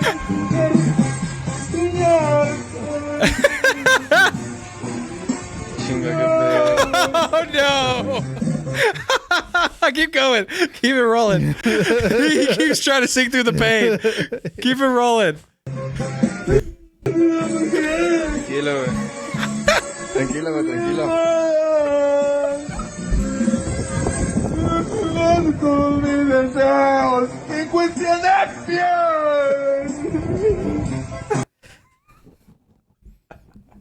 I feel like if my parents ever made me do a serenata or like recommended I do that, that's what would happen to me. I feel like that's why I laugh so hard at it, because the guys. I feel like my parents would have shown me this video and been like, "See, that's why you don't do that shit." I've never been a grandiose person, so I've never done anything. Come on, like man! that. You've never felt the power of love in your heart for that needs to be expressed in song only. First of all, I know I can't sing. Theater kid. I never did one play. I feel like at some point you're gonna do like theater, like for the neighborhood or something. Why would I do neighborhood theater? That's embarrassing. I don't know. I'd want to do it for a much bigger audience. That's why I do this. Maybe. This is my community theater. Yeah, but at some point, you're going to be 60. Like, I've heard the story so many times of people starting to do community theater where they hit 60. It's like, well, I'm retired now. Better go do that Hamlet. I mean, okay, that sounds kind of fun. To be fair, See? if I'm elderly and I'm doing nothing, might as well go act a fool and pretend to do stuff. Totally. I actually kind of wanted to just like find a theater troupe. Like, hey, I'm in Austin. Like, I can do stuff here. Yeah, I want to take singing lessons. Oh, there was one thing I wanted to sign you up for. I will get back to the topic. I would be interesting if you want to do sword fighting classes. Yeah, I'd be down for that. Like fucking two-handed. It's like $100 for like 4 sessions. It's not much at all. No. I can learn how to fucking use a fucking halberd. That'd be fucking tight. Well, that's not a sword. I know, but still, they had that as part of the class. But I mean, to use this as a jumping off point, I thought it would be interesting to say, like, did your parents ever give you advice about how to deal with breakups and pain? Get over it. My dad was not very good at that. My dad was not very good at that. My sister is even colder because I went to her. I got real bad one time, and she was just like, I don't know. She's ice cold. My oldest sister. Is this the therapist one? Or? No, that's my cousin's therapist. Oh, okay. No, my dad was like, there'll be another one. That was literally always his thing. There'll be another one, and so like feel it, get over it, but get over it. Yeah, and he only said feel it really till much later. Yeah, like I was going through it rough a couple years ago with this one girl. You were there, and he didn't do any. I can't go to them for that part. Oh no. I can't go to them for that stuff because it's like my dad especially is just because motherfucker, he knew my mom in high school. Like my mom has a lot of sisters. My dad has 2 sisters. So those sisters were friends because they were younger. My dad's younger sisters and my mom's older and younger sisters. So my mom was at my dad's house all the time. So he would he'd pop his head in and be like, "What's up, girl? Like, I think you're cute, whatever." So he knew my mom for a long time. So he dated around, but he was a year out of high school when he started going steady with my mom. So it's like he didn't date a lot and didn't have a broad spectrum. So he didn't really date while he was not good looking because he had a growth spurt at the end of his senior year. So he was going from like kind of the small, skinny, scrawny dude to average height, buff dude. And then he got my mom. Like he probably had a summer or 2 where he was hot shit, and then he got my mom. Didn't have to deal with him a lot of heartbreak because he was breaking hearts. Me, on the other hand, I'm over here crying over everything, and it's like, Dad, there's never gonna be a next one. I'm a fat motherfucker. Self-confidence issues. So, I have not seen that happen. I've heard of it happening. But, what is this? Rico and it moved up, so it doesn't matter now. Tina and Chia were saying that anybody else have their parents yell at them for crying from a breakup? Like, why the fuck you crying kind of thing? Because I've heard those stories actually, but I didn't experience. But, it wasn't yelling, but it feels. But what I got, like, I would have gotten yelled at just for crying. It doesn't matter what it was. No, JJ. I broke my arm. Pour some Robitussin on it and shut the fuck up. Stop crying. But, you have another arm. Tina and Rigo both have that story of like they got yelled at for crying from a breakup. Mine wasn't a yelling, but it was very much a, like, what you're doing is foolish. You don't need to do this. And then my brother was not very good some of those times too, but I think it was because he was in divorce times, like after divorce times where he's like, man, fucking, let's get over it. Fucking love's not real. Yeah. So I was like, oh, okay, maybe not. But I would have I had an aunt tell me I ruined her 4th of July when I told her me and my long-term boyfriend broke up. So not a lot of empathy. I feel like empathy from our parents is the one unifying thing. Yeah, we don't get a lot of advice per se, or none, but we sure as hell ain't getting any empathy from them either. So I mean, my parents didn't really give me a lot of advice when it came to dealing with it, but my uncle sure as hell did. Like, I think I had a cousin going through a breakup, and he was drunk, and I was just at his place because, I mean, we were watching football. It was one of those, like, football carne asadas, and going all having night. A good time. And he just, like, punches his all-metal toolbox in the back of his truck. Jesus Christ. And he's like, sometimes you just got to feel your feelings. Like, you just got to... Through his toxic masculinity, he had a moment of clarity.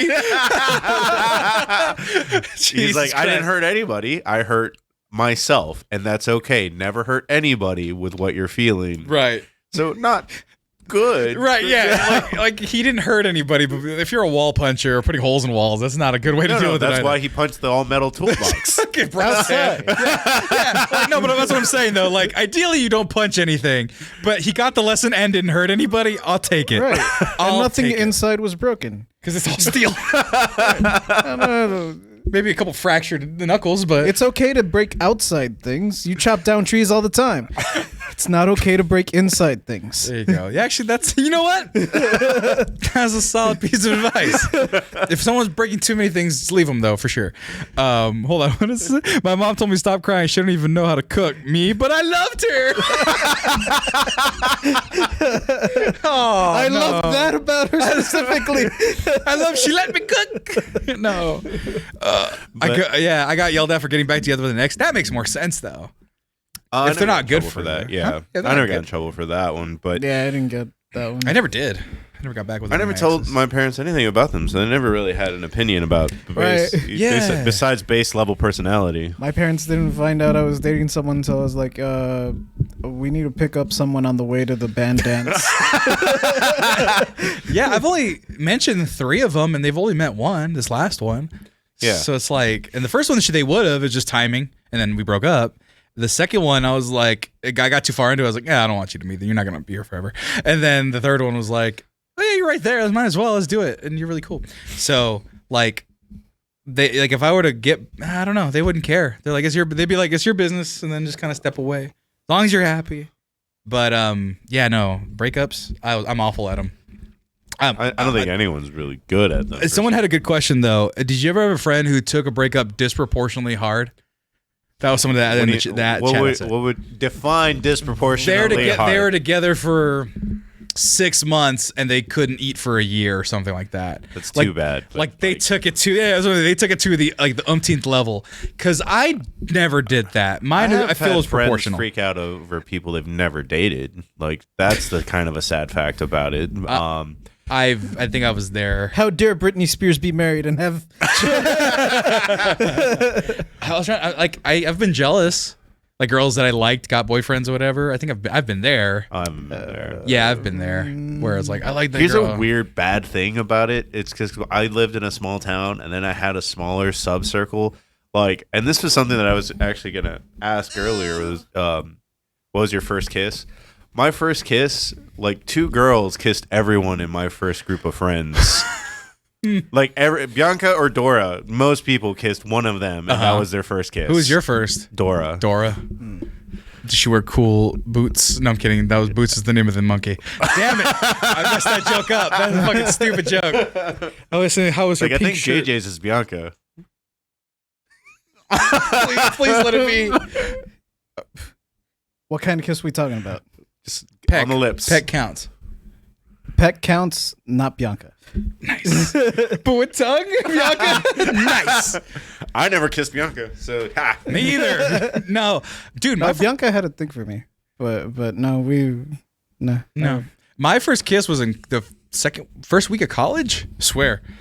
It was cool though. It was cool as fuck. All my firsts were pretty fucking cool. But my first kiss was Savage Mandy. We all kissed Bianca. My girlfriend sucked 37 dicks in a row. No, what was her name? Lauren. This girl Lauren. So you know how you make that. Oh, Marco B. Yeah, you went to college. You know how you make that group of friends your first week of college that you never see again.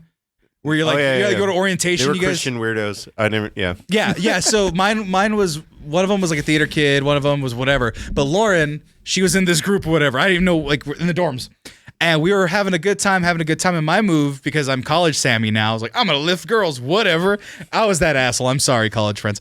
And I would, and so we're having fun time. And I like lifted her up and we walked into the party area, IV in Santa Barbara.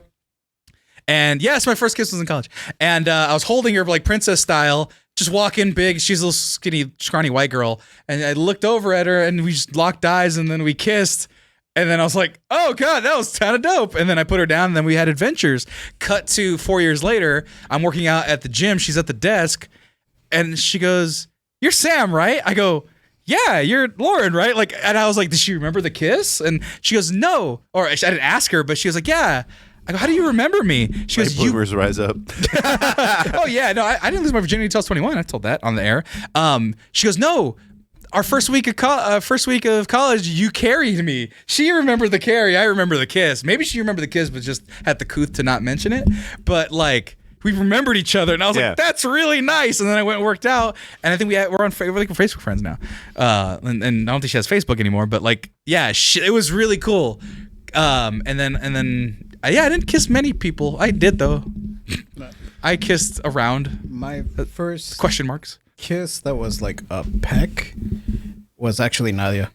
Damn. It was so funny story. Did you kiss Nadia? I dated Nadia. Oh, gotcha. I didn't date Nadia. Yeah. You got bamboozled. He got further along in this track than I did. He got past the question marks. But no, I was in the mall because I wanted to see Terminator 3 because I was a dumb teenager. Right. But I was just like by myself. It was like the last week Terminator 3 was going to be there. Right. Because Bad Boys 2 had just come out. JJ, I love your movie memory. You're like, you know the movie that was preceding, during, and after? There's a reason I remember all these things. Okay. They're heavily implied with trauma? No. No, but I was just like wandering around in the mall. Like I couldn't drive or nothing. So my mom dropped me off on her way to church or chores or I don't know. Yeah. But so I had like an hour and a half to kill. And I was just like wandering the mall, like played the arcades, and I ran into Nadia and two of her friends, sorry. Yeah. Probably Bianca and Dora. No. It was not Bianca and Dora. It was, I want to say Mindy and I forgot the third. We're dropping government names and shit here on this show. No one knows their last name. It's fine. No, it's fine. But yeah, so I just hung out with them for a while, and they all three kissed me at the same time. Damn, what a good start. Wait, that was your first like big kiss, you said. That was my kiss. first like. Oh yeah, that's like big like kiss. unison or like 1, 2, 3. Unison. That's like a movie, dude. Like if I was immature and 12, I'd be like radical. I'm a little me is like radical. Well, that was my first kiss, and they could tell. I was like, go watch Terminator. I'm go. Like, it's his first time. No, it's not. You ran away with your hands down. Go watch Terminator. And the reason I remember Bad Boys 2 had just come out was because I did go see Terminator. Okay. Like, I'm a dude. I go to a mall with a purpose. Uh-huh. So I was like, I'm gonna watch Terminator. I'll see you guys later. Thanks for the kisses. Kiss, ladies. So I'd hate to kiss and run, but I got some Terminators to watch. all right, this might be the last one. Yeah. Spoiler alert, it wasn't. Tell her that you'd be back and then you never returned. By the way, if I you're reading might have comments, said I'll be back. hold on. DJ Lemon, can we get merch saying I kissed Bianca?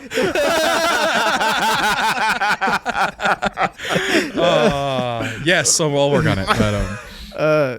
But no, I went out to. So we have a really small theater in Eagle Pass. This was before we got like a big brand cinema. Multiplex, yeah. It only had 3 screens. Cinema 3. Right. Oh. So I go out and I'm like, there's this big ass fucking line like around the block. And Right. I'm pretty sure they're not here for Terminator. So I just walked up to the front. Hey, dude, what movie are you here to see? Bad Boys 2. Cool. I'm here to see Terminator. Do you mind if I just like cut in front of you and buy my ticket? Like, you can follow me inside and see that I'm not like bamboozling you. Right. I was like, yeah, sure, dude, go ahead. But that's why I remember Bad Boys 2. Nope. Let's see. I can't even remember my first real good kiss. Like, good one. It was probably your first girlfriend. No, there was a girl that made out. She was drunk and she started making out with me, and I was like, I need to practice. So, like, I didn't do anything, but I was like, I was drunk too. Don't get me wrong. I was dancing with her, and then she made out with me. And I was like, whoa, what's happening here? Oh, this is interesting. I think she was like a freshman, and I was like a sophomore, maybe a junior. And then her friends was like, no, come here. And I was like, okay. Was it Bianca? No, it was not Bianca. And then apparently that girl like threw up like shortly after. I was like, oh God, I avoided. Almost Chainsaw Man. Yeah, there was a couple girls before, but I don't know if that was like the first real one. But I don't remember. I really don't remember. Santa Barbara was weird because like things like that would happen. I'd kiss a girl. I'm like, this is great. Once again, question mark, question mark, question mark. Never got past certain points until my first girlfriend. And she wasn't my girlfriend that first time, and then she was. Well, for all our fans out there, who's Denji? Real quick, Sammy is IRL Denji. Is that an anime? Chainsaw Man. Is that cool? Maybe. Okay. Kind of. Doesn't he only want to grab boobs? So now we're getting into an Animal Excellence episode. Teaser. Which we did talk about. Yes. Yeah. You can go back and watch that episode. Well, also, it's gonna have to come back because Demon Slayer. Oh yes. No, well, we'll talk about that after the show. Yes. But to cover what you're talking about, in the show, it's just kind of like a little bit South Parky and edgy. But him wanting to touch boobs is just him wanting to connect with the person because he's been alone his entire life. That I don't want to be that guy. when you put it like that, but you get a cool Chainsaw Man. I only want the chainsaw pup dog with the chainsaw head. No, that's the best part. He's part of you. He lives inside of you now. He's your heart. That's so strange. Anime's cool. Yeah. I was a simp and a dummy. I've told people many a time that, and this is what I always talk about, like incels. I was like curving towards incel. I was like, why don't girls like me? It's their fault. And then I got a girlfriend, and then I directed Course, and I was like, oh, other dipshits like myself can get girlfriends too. Because that was my thing. I was like, why is that ugly, stupid motherfucker get a girlfriend? Why is that stupid motherfucker girl? And I had some self-confidence or enough self-worth, and I was like, what? And I was like, maybe it's their fault. Maybe all women are bitches. And then it's like, oh no, never mind. That's an angry form of self-worth, actually. Right. Yeah, but no, it's all bad. But then I realized, oh no, you get laid once, and you're like, oh, I want to do this more. Okay, stop acting weird. That's really what it was. It was I want to do this more. Stop acting weird. Not that I was particularly weird. It was just awkward and me. You're still weird today. Well, yeah, but like awkward and unsure. I'm still weird, but I'm sure of my weirdness. And girls dig it. I had the come to Jesus moment because I was also like leaning towards incel, and I was like, man, why don't girls like me? And I just like thought about it for a little bit. Well, let's see. You spent your entire paycheck on video games. You haven't left the house since the last time you had to clock into work. It's not that girls don't like you. It's that, bro, they don't know you exist. Like, what? Right? Yeah. You're not in proximity. They asked DJ Lemon, when did you find out about the family curse? Our family. I guess his last name might be Gonzalez. Yeah, no, he's been bringing it up, and he even highlighted it with bits. Yeah. The curse was since I was a kid. Anytime a girl, so essentially, like how many girlfriends you have, anytime I talked to a girl, it was, oh, it's the curse. And then like every time I talked to a girl or mentioned a girl, that's actually I just remember I blocked it out actually. Yeah. It was any girl in high school I'd bring up. So are you dating? Oh, is that your girlfriend? Is that your girlfriend? Is that your girlfriend? It was less about where is she and more about any girl being that. Yeah. Even in college, I had a friend Natalie. I think I've mentioned her a couple times. The news anchor girl. Like this was a couple years ago.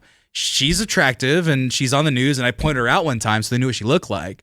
And they're like, "Oh, you're gonna go see that girl again? Are you guys dating?" I'm like, "No, she's my friend. Like, she's the only person I know in Fresno anymore."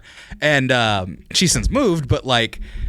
Every fucking time. So that's why I kept a lot of my relationships like not secret, but secret actually. Yeah, I actually got in trouble with my current girlfriend because I was so under wraps about it that I was like, yeah, park around the corner and then we'll talk and then drop me off. Like I did it. Like that's how much I didn't want my parents to see that it was a girl dropping me off, so I could just be like, fucking leave it alone. I don't want to fucking deal with it. Yeah. Now I don't care. But like just the whole lead up, it was just like, fuck, please. That's a good thing about my neighborhood. There's always just like random cars. You literally live in a street corner. Yeah. I got real good with pronouns because I was like, yeah, they dropped me off and it was them who did this. And yeah. It's kind of tough to do in Spanish. Yeah. So this is not something that my parents or anybody could have prepared me for because I am the first person to live in this techno era. But Savage Mandy asked, how do you feel about soft launching relationships online kind of thing? Go for it. I don't. I'm not kind of in favor of online for the most part. Soft launch as in like...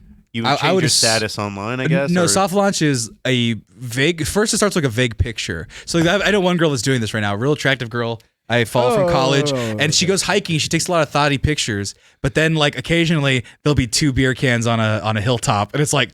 your boyfriend's taking the pictures, just show us him already. Yeah. Like that's how I feel. I'm like, you're not being secret. And then there's the one where it's like, oh, it's a group of friends and she's the one with cheek to cheek, and then it gets more and more into the more and more things. So okay. Mark soft launches on Instagram. Yeah, you kind of do soft launch on Instagram. I used to. I'm just not like putting. I don't know. I'm not as loud as it used to be anymore. Yeah. My last Instagram post is from what, like 20, weren't you wearing a Pikachu hat? 2021? Yeah. Well, no, because you had that. You need to take more pictures because it was fun whenever you did it. But you had that post where you went to Six Flags, and it's just like as I get drunker or as I enjoy myself, the selfies will get worse. Yeah. That's right. I can only be so clever. That's the thing. Yeah, but I would like to see like JJ's day at Austin Beer Works, and it's just like it's progressively fucking sloshed and slurred and vibrating, I should say. I got thrown out. I got a picture mid-throw. It's just a swing in the sky. I did. You soft launched on... I did. So she was buried under the second photo of when I went to I thought you were like firmly... Oh, okay. I see what you mean. Yeah, no, she was the second photo. So I soft launched her with her hands and stuff, like other dinner plates on the other side. And then I soft launched her officially when we went to Disneyland for my birthday. She was in the picture next to me. And then I did a photo dump at the end of the year, and she was in a bunch of them. And then Valentine's Day, it was like, hey, we're together. We've been official. I put her on my story, and at that point. But no, you kind of have to. It's more fun that way. Because my biggest relationship concern or like chismosa thing that I'd hear from my mom, gossip thing, would be like my cousins. I had a couple cousins that would date and they'd cycle a new boyfriend every holiday. Thanksgiving would happen, meet a guy. By Christmas, it'd be a new guy. By Valentine's Day, it's a new guy, whatever. So that was the thing that a couple of my cousins did. And my mom would always make a little snide comments about it. And then I was the youngest. My brother brought around 2 girls. One was a high school girl. One was his wife and then an ex-wife. My oldest sister brought around, I think, 3 guys. The third one who was seriously around is her husband. My other sister brought around 1 guy, and that was her husband. So, like, the expectation was if you're bringing somebody around, they better be fucking important. Now, the girl I brought around here, is she important? Yes. Am I marrying her? Not anytime soon. But that was the kind of level I was playing at. Mm-hmm. And so I never wanted to put pictures of girls I was dating too much, lest I fucking hear it like, oh, another one. Oh, another one. Like if we broke up afterwards or... my sister, they're on my Instagram. My oldest sister, she's like my second mom. She was 12 when I was born, so she took care of me a lot. And she always made like snide comments. I always bring this story up, but like I mentioned my girlfriend a couple years ago. She was 21, 5 years younger than me, maybe 6, I think, at the biggest gap. And ironically, we just got a question about age gaps. Yeah, we'll get to that. But I was 26, she was 21. And my sister, I go, yeah, I have a girlfriend. She goes, oh, how old is she? I go, she's 21. And right away she goes, oh, so she can play with your niece's Barbies. And I was like, fuck, what the fuck? My first girlfriend, I showed her a picture. She goes, I don't like her nose ring. I don't like her. I was like, what the fuck? So, like, good luck finding a girl without a nose ring. No fucking kidding, right? Yeah. And then my mom, a long time ago, she's since renounced it. She was like, if a girl has tattoos, it ruins her wedding dress. So I was like, Mom, I'm not dating for weddings, but what the fuck, right? And so she's renounced that since. But yeah, like I would just get little snide comments. That's why I never brought anybody around. So that's why it was always a soft launch, because it was like, okay, I need to probe a little bit.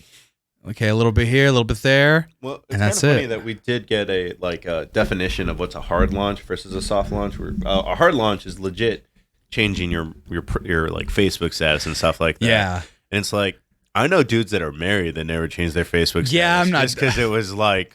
Oh, that was the reverse. I wasn't married, but for April Fools, I changed it to married. Yeah. Did you never change it back? I just forgot. Like April 2nd. It was like April 5th by the time I remembered, and I was like, well, it's going to be stupid now. So I waited out the whole year and changed it back April 1st again. Oh, I should have changed it. It's complicated. I think I did change it too. That's my favorite. Because Izzy commented, he's like, oh, what happened? Or I think he commented when I got married. Yeah. Right. Married, air quotes. To who? April O'Neil? And I think he meant like the Ninja Turtles. Yeah. There's a porn star named April O'Neil. Yeah. So it's like, yes, the porn star. Hooray for me. Hooray for me. That was one thing that I think we really take for granted in the age of social media was the actual Facebook status of it's complicated. What kind of self-serving look at me bullshit was that status? Like either you're single or you're not. I don't know anyone that ever used it. I knew a couple people that did, where they changed it. They'd be in a relationship to it's complicated. And back in then, you could see your friends' posts, so it'd go to everyone and be like, "What happened? Oh, it's wrong." And all the creepy dudes, so you want to fuck? And it was like, that was the ultimate bait option. Like either you're single or married or divorced or widowed or whatever, right? Like get it together or polyamorous, you know. I thought I was gonna win this age group thing because I was 21 dating a 29-year-old. Mm-hmm. But no, some people's in the chat got me beat. 12 years, 23, dating a 31. I was 19 and my ex was 29. So You're a victim. You're a victim in most of those. I mean, consenting adults, 12 years. I don't know where the gap goes for 12 years. Let's do 18 to 30. That's a big fucking gap. Let's just say that, right? Yeah. 22 dating a 34-year-old. 22, 34. So my zone of comfort had always been 10. Like really? Yeah. Comfort as in it's still like weird, Right. but okay. Like Yeah, I guess. Yeah, I mean, if you go older, and it's also acceptable. like once they're 18 or 20. Yeah. Right. Like I'm not talking about a 20-year-old dating a fucking 10-year-old. Yeah. Oh no, let's not do that. No, yeah, I mean, I was always in the camp of like, I gotta date younger, bro. And then I dated someone who was older than me, and they're fucking awesome. I've said this a couple times already on the podcast. It's like, yeah, I'll try to someone who's 40 if this doesn't work out. I'll see what else. If you know, older the berry, sweeter the juice. I mean type you of thing. just posted on the TikTok. I wasn't there for that podcast. Oh yeah, we talked about it ad dating younger. Oh. And I thought it was funny because I mean the divide your age and at 7 puts me at 25, and I literally had a conversation with two friends at the wrestling event where I was like, we were talking about how weird Leonardo DiCaprio is for dating a 21-year-old, and it's like I didn't like 21-year-olds when I was 27. Like, yeah, they had too much hope in their eyes. See, to be fair, I like the hope in their eyes. No, that was too much. What? It was obnoxious. It's like, I'm going to change the world. And one day it's like, no, you're going to end up in a cubicle like the rest of us. Yeah, no, I want to change the world someday. That's why I like that. But it's like, yeah, no, they look 12 though. That's the problem now. It's like, okay, back then when I was roughly that age, mid 20s, even late 20s at certain points. Like 21 was maybe still young. 24, 25, I was digging. 25 is like, right now, when we were specifically said that sentence, I don't want to date a 25-year-old because they're in that like, what does it all mean? Like they've already lost the hope, right? And- Right. They didn't figure out that it's literally just waking up and doing a bunch of stuff and going back to sleep. Like that's it. They need to learn the Sisyphus myth, but it's still a point where it's just like when you're 25 and like, what does it mean? Where am I gonna get? Like, we have a friend, and it's like, am I gonna work in this consumer job forever? And I'm like, who was it? Mouth it to me. Write it down because I can't read lips. Well, he works at a store, and it's just like, is this just like what I'm gonna do? I have no motivation to do anything else. I'm just kind of like, one day you're just gonna get hit with a stroke of inspiration, but I'm sorry, bro, it just doesn't happen overnight, and I can't give you the answer. Right. I hung out with somebody. It was at ACL, my homegirl. She was 26, and she was on a mission because she just turned bisexual and was like, "Let's do this." I was like, "All right." It's probably not gonna help if I'm in the way, but I'll let you do your thing and I'll look out.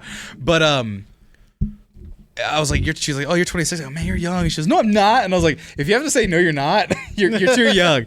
Like for me anyway, because I was like, "Yeah, that's like 6 years." And put that down. I think they can see it on the other camera one, just in case. Oh no, just in case. Yeah. No, but it was like, okay, like could I date somebody her age? I was like, nah, I don't think I could. And like, she's cool, she's smart, all the things, right? But it's like, nah, it's just like you don't got the juice. You don't have the know-how, you know? Yeah. Not that I was trying to date her anyway, but like someone her age or like in that kind of oeuvre. And I was like, no. And then I was at that same concert and I was looking at younger people and I was like, you guys look fucking tiny. I can't. You have the 21-year-old band, but like you're doing shenanigans and TikTok dances. I'm not into shenanigans and TikTok dances. There are times when I'm scrolling through Instagram and I'm like, you're a child. What? Yeah. What are you and they're like 21. I'm like, nope. You know what's funny? Like one of the ways that I can see age really well now is Seth Rogen, because he's just a little bit older than me. But when Pineapple Express came out, I thought he was an old man. Yeah. And I rewatched that movie and I'm like, that's a baby. Yeah. the one he dated or just him himself? Him himself. Oh. He looks so much younger than in Pineapple Express versus like now when he does like that stupid pickle movie or anything else. Yeah. Like, he does those houseplant ads. He's all gray and disheveled. Yeah, and he's only like 45 or something. Like, he's not super old, but it's just, you can tell that he was like a baby in his 20s. Meanwhile, Paul Rudd looks the same. Yeah. There was a clip of him actually where he was like, yeah, when I started, Paul Rudd was older than me, and now. It's like, yeah, sorry, man. My brother-in-law is 32 and his Metal Bay? My brother-in-law is 32 and his Metal Bay is 25. I put it all to try to relate to her, even though they threw Emma at her and I didn't know who they were. Emir at her. Must be a band. Well, I mean, that's also the other thing. It's just like I have finally hit the point where I do not recognize people in the top Billboard 100 anymore. Like, I still know a lot of them. I was there since high school. well, like, what's the girl band that's playing at Coachella that isn't like any of the other names? I had never heard of her before. Wait, which one? Are they headlining? They're headlining Coachella. I just don't know who's headlining Coachella. It's not the Linda. The only all-girl band I know, the Lindas. Oh, Blackpink. Oh yeah, I could have known who they were. Because I listen to their songs because I don't judge. They're not bad. They're not bad. They were not good. Not bad. I like pop though. No, they weren't the poppy Linda enough. Lindas are those little tiny, like literally, like I think they're now in high school, but they were in like 6th grade. Oh and yeah, people I were saw talking them shit. play a free show. Yeah, people were talking shit about them, and they got popular because they're like, we're girls, we're fucking punk rock, and I was like, you go, Linda Lindas. Yeah, Fat Mike signed them. They played the Mohawk for They free. play everywhere. They're on every fucking concert thing. I'm proud of them. I'm happy for them. But like, that's the only girl band I know. But yeah, guys, this is going to be our podcast about dating. We'll try to circle back. We'll try to find a woman's perspective on this because I know that's a completely different war zone. Completely different war zone, I'm sure. But join us Machismo is bullshit. You know that guys are. I'm sorry, just to fit. I know I'm interrupting your shit, but like, imagine the fact that we never beat anybody, and what they've had to deal with, like in Mexican culture. Let's say they're Mexican, right? They did Mexican dudes that were like old school. Like we made it pretty okay. We knew not to lay hands. Like we didn't even mention that because we don't do it. I mean, my uncles were like that. Were pretty. They saw machismo as like opening the door, paying for food. Like they saw it as service. They never saw it as any sort Dominance. of dominance type of thing. But that's one thing that we are lucky enough to have had. I want to put just a little kind of, I guess, addendum on this conversation that we never had that, but that super fucking exists. Like, so my house back home has another, like, a guest house built next to it. It's actually my uncle's property. It's my uncle's house. Mm-hmm. He owns that section of the land, and he built the house and blah blah blah. right. But he lives in Fort Worth, so he's never there. They would always rent it out to people, and like one of my best friends from early childhood was our neighbor. Mm-hmm. But then they moved away to a different spot, and then that house was just rented out to like randos. To me, there were always randos. Right. Yeah. Cycling in. And there was one couple that actually lasted there for a long while, and it was younger looking. She wasn't like crazy young, but she looked like she was in her late 30s maybe. Mm-hmm. The husband looked like he was in his early 50s. Good God. Yeah. And they had like 3 kids, and the kids were young. I don't know if they were his or they came with the package. Yeah. Right. But I remember there was one time we were getting ready to take a trip to Fort Worth for a family thing, whatever. Mm-hmm. So me and my brother get in the truck, and we're just waiting on my mom because she forgot something. I don't know. But we were waiting on her. So it's just the boys, like it's me, my dad, and my brother outside.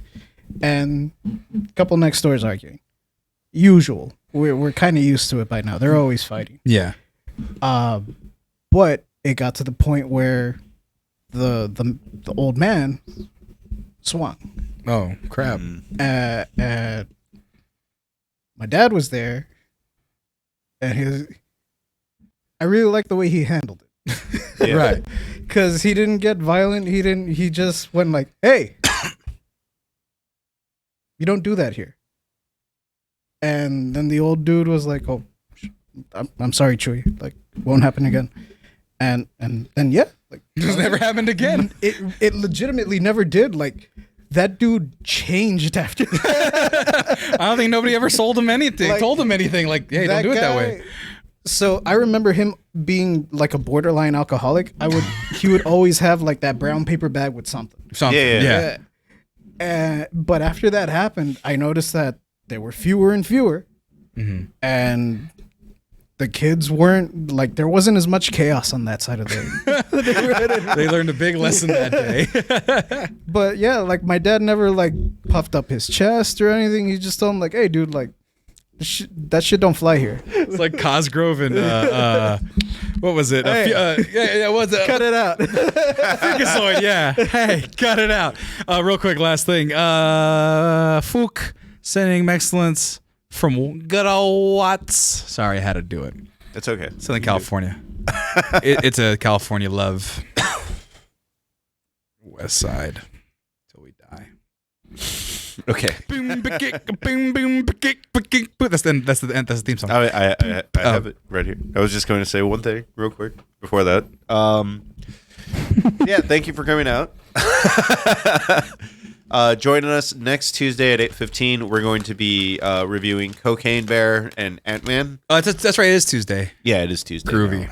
I will not be here, but you all have fun. Have a great day, and thank you for coming out. They can't hear us anymore. I know, that's why I'm not talking. Put it to me so they can hear me words. Nope. There you go. You guys can't even hear me right now.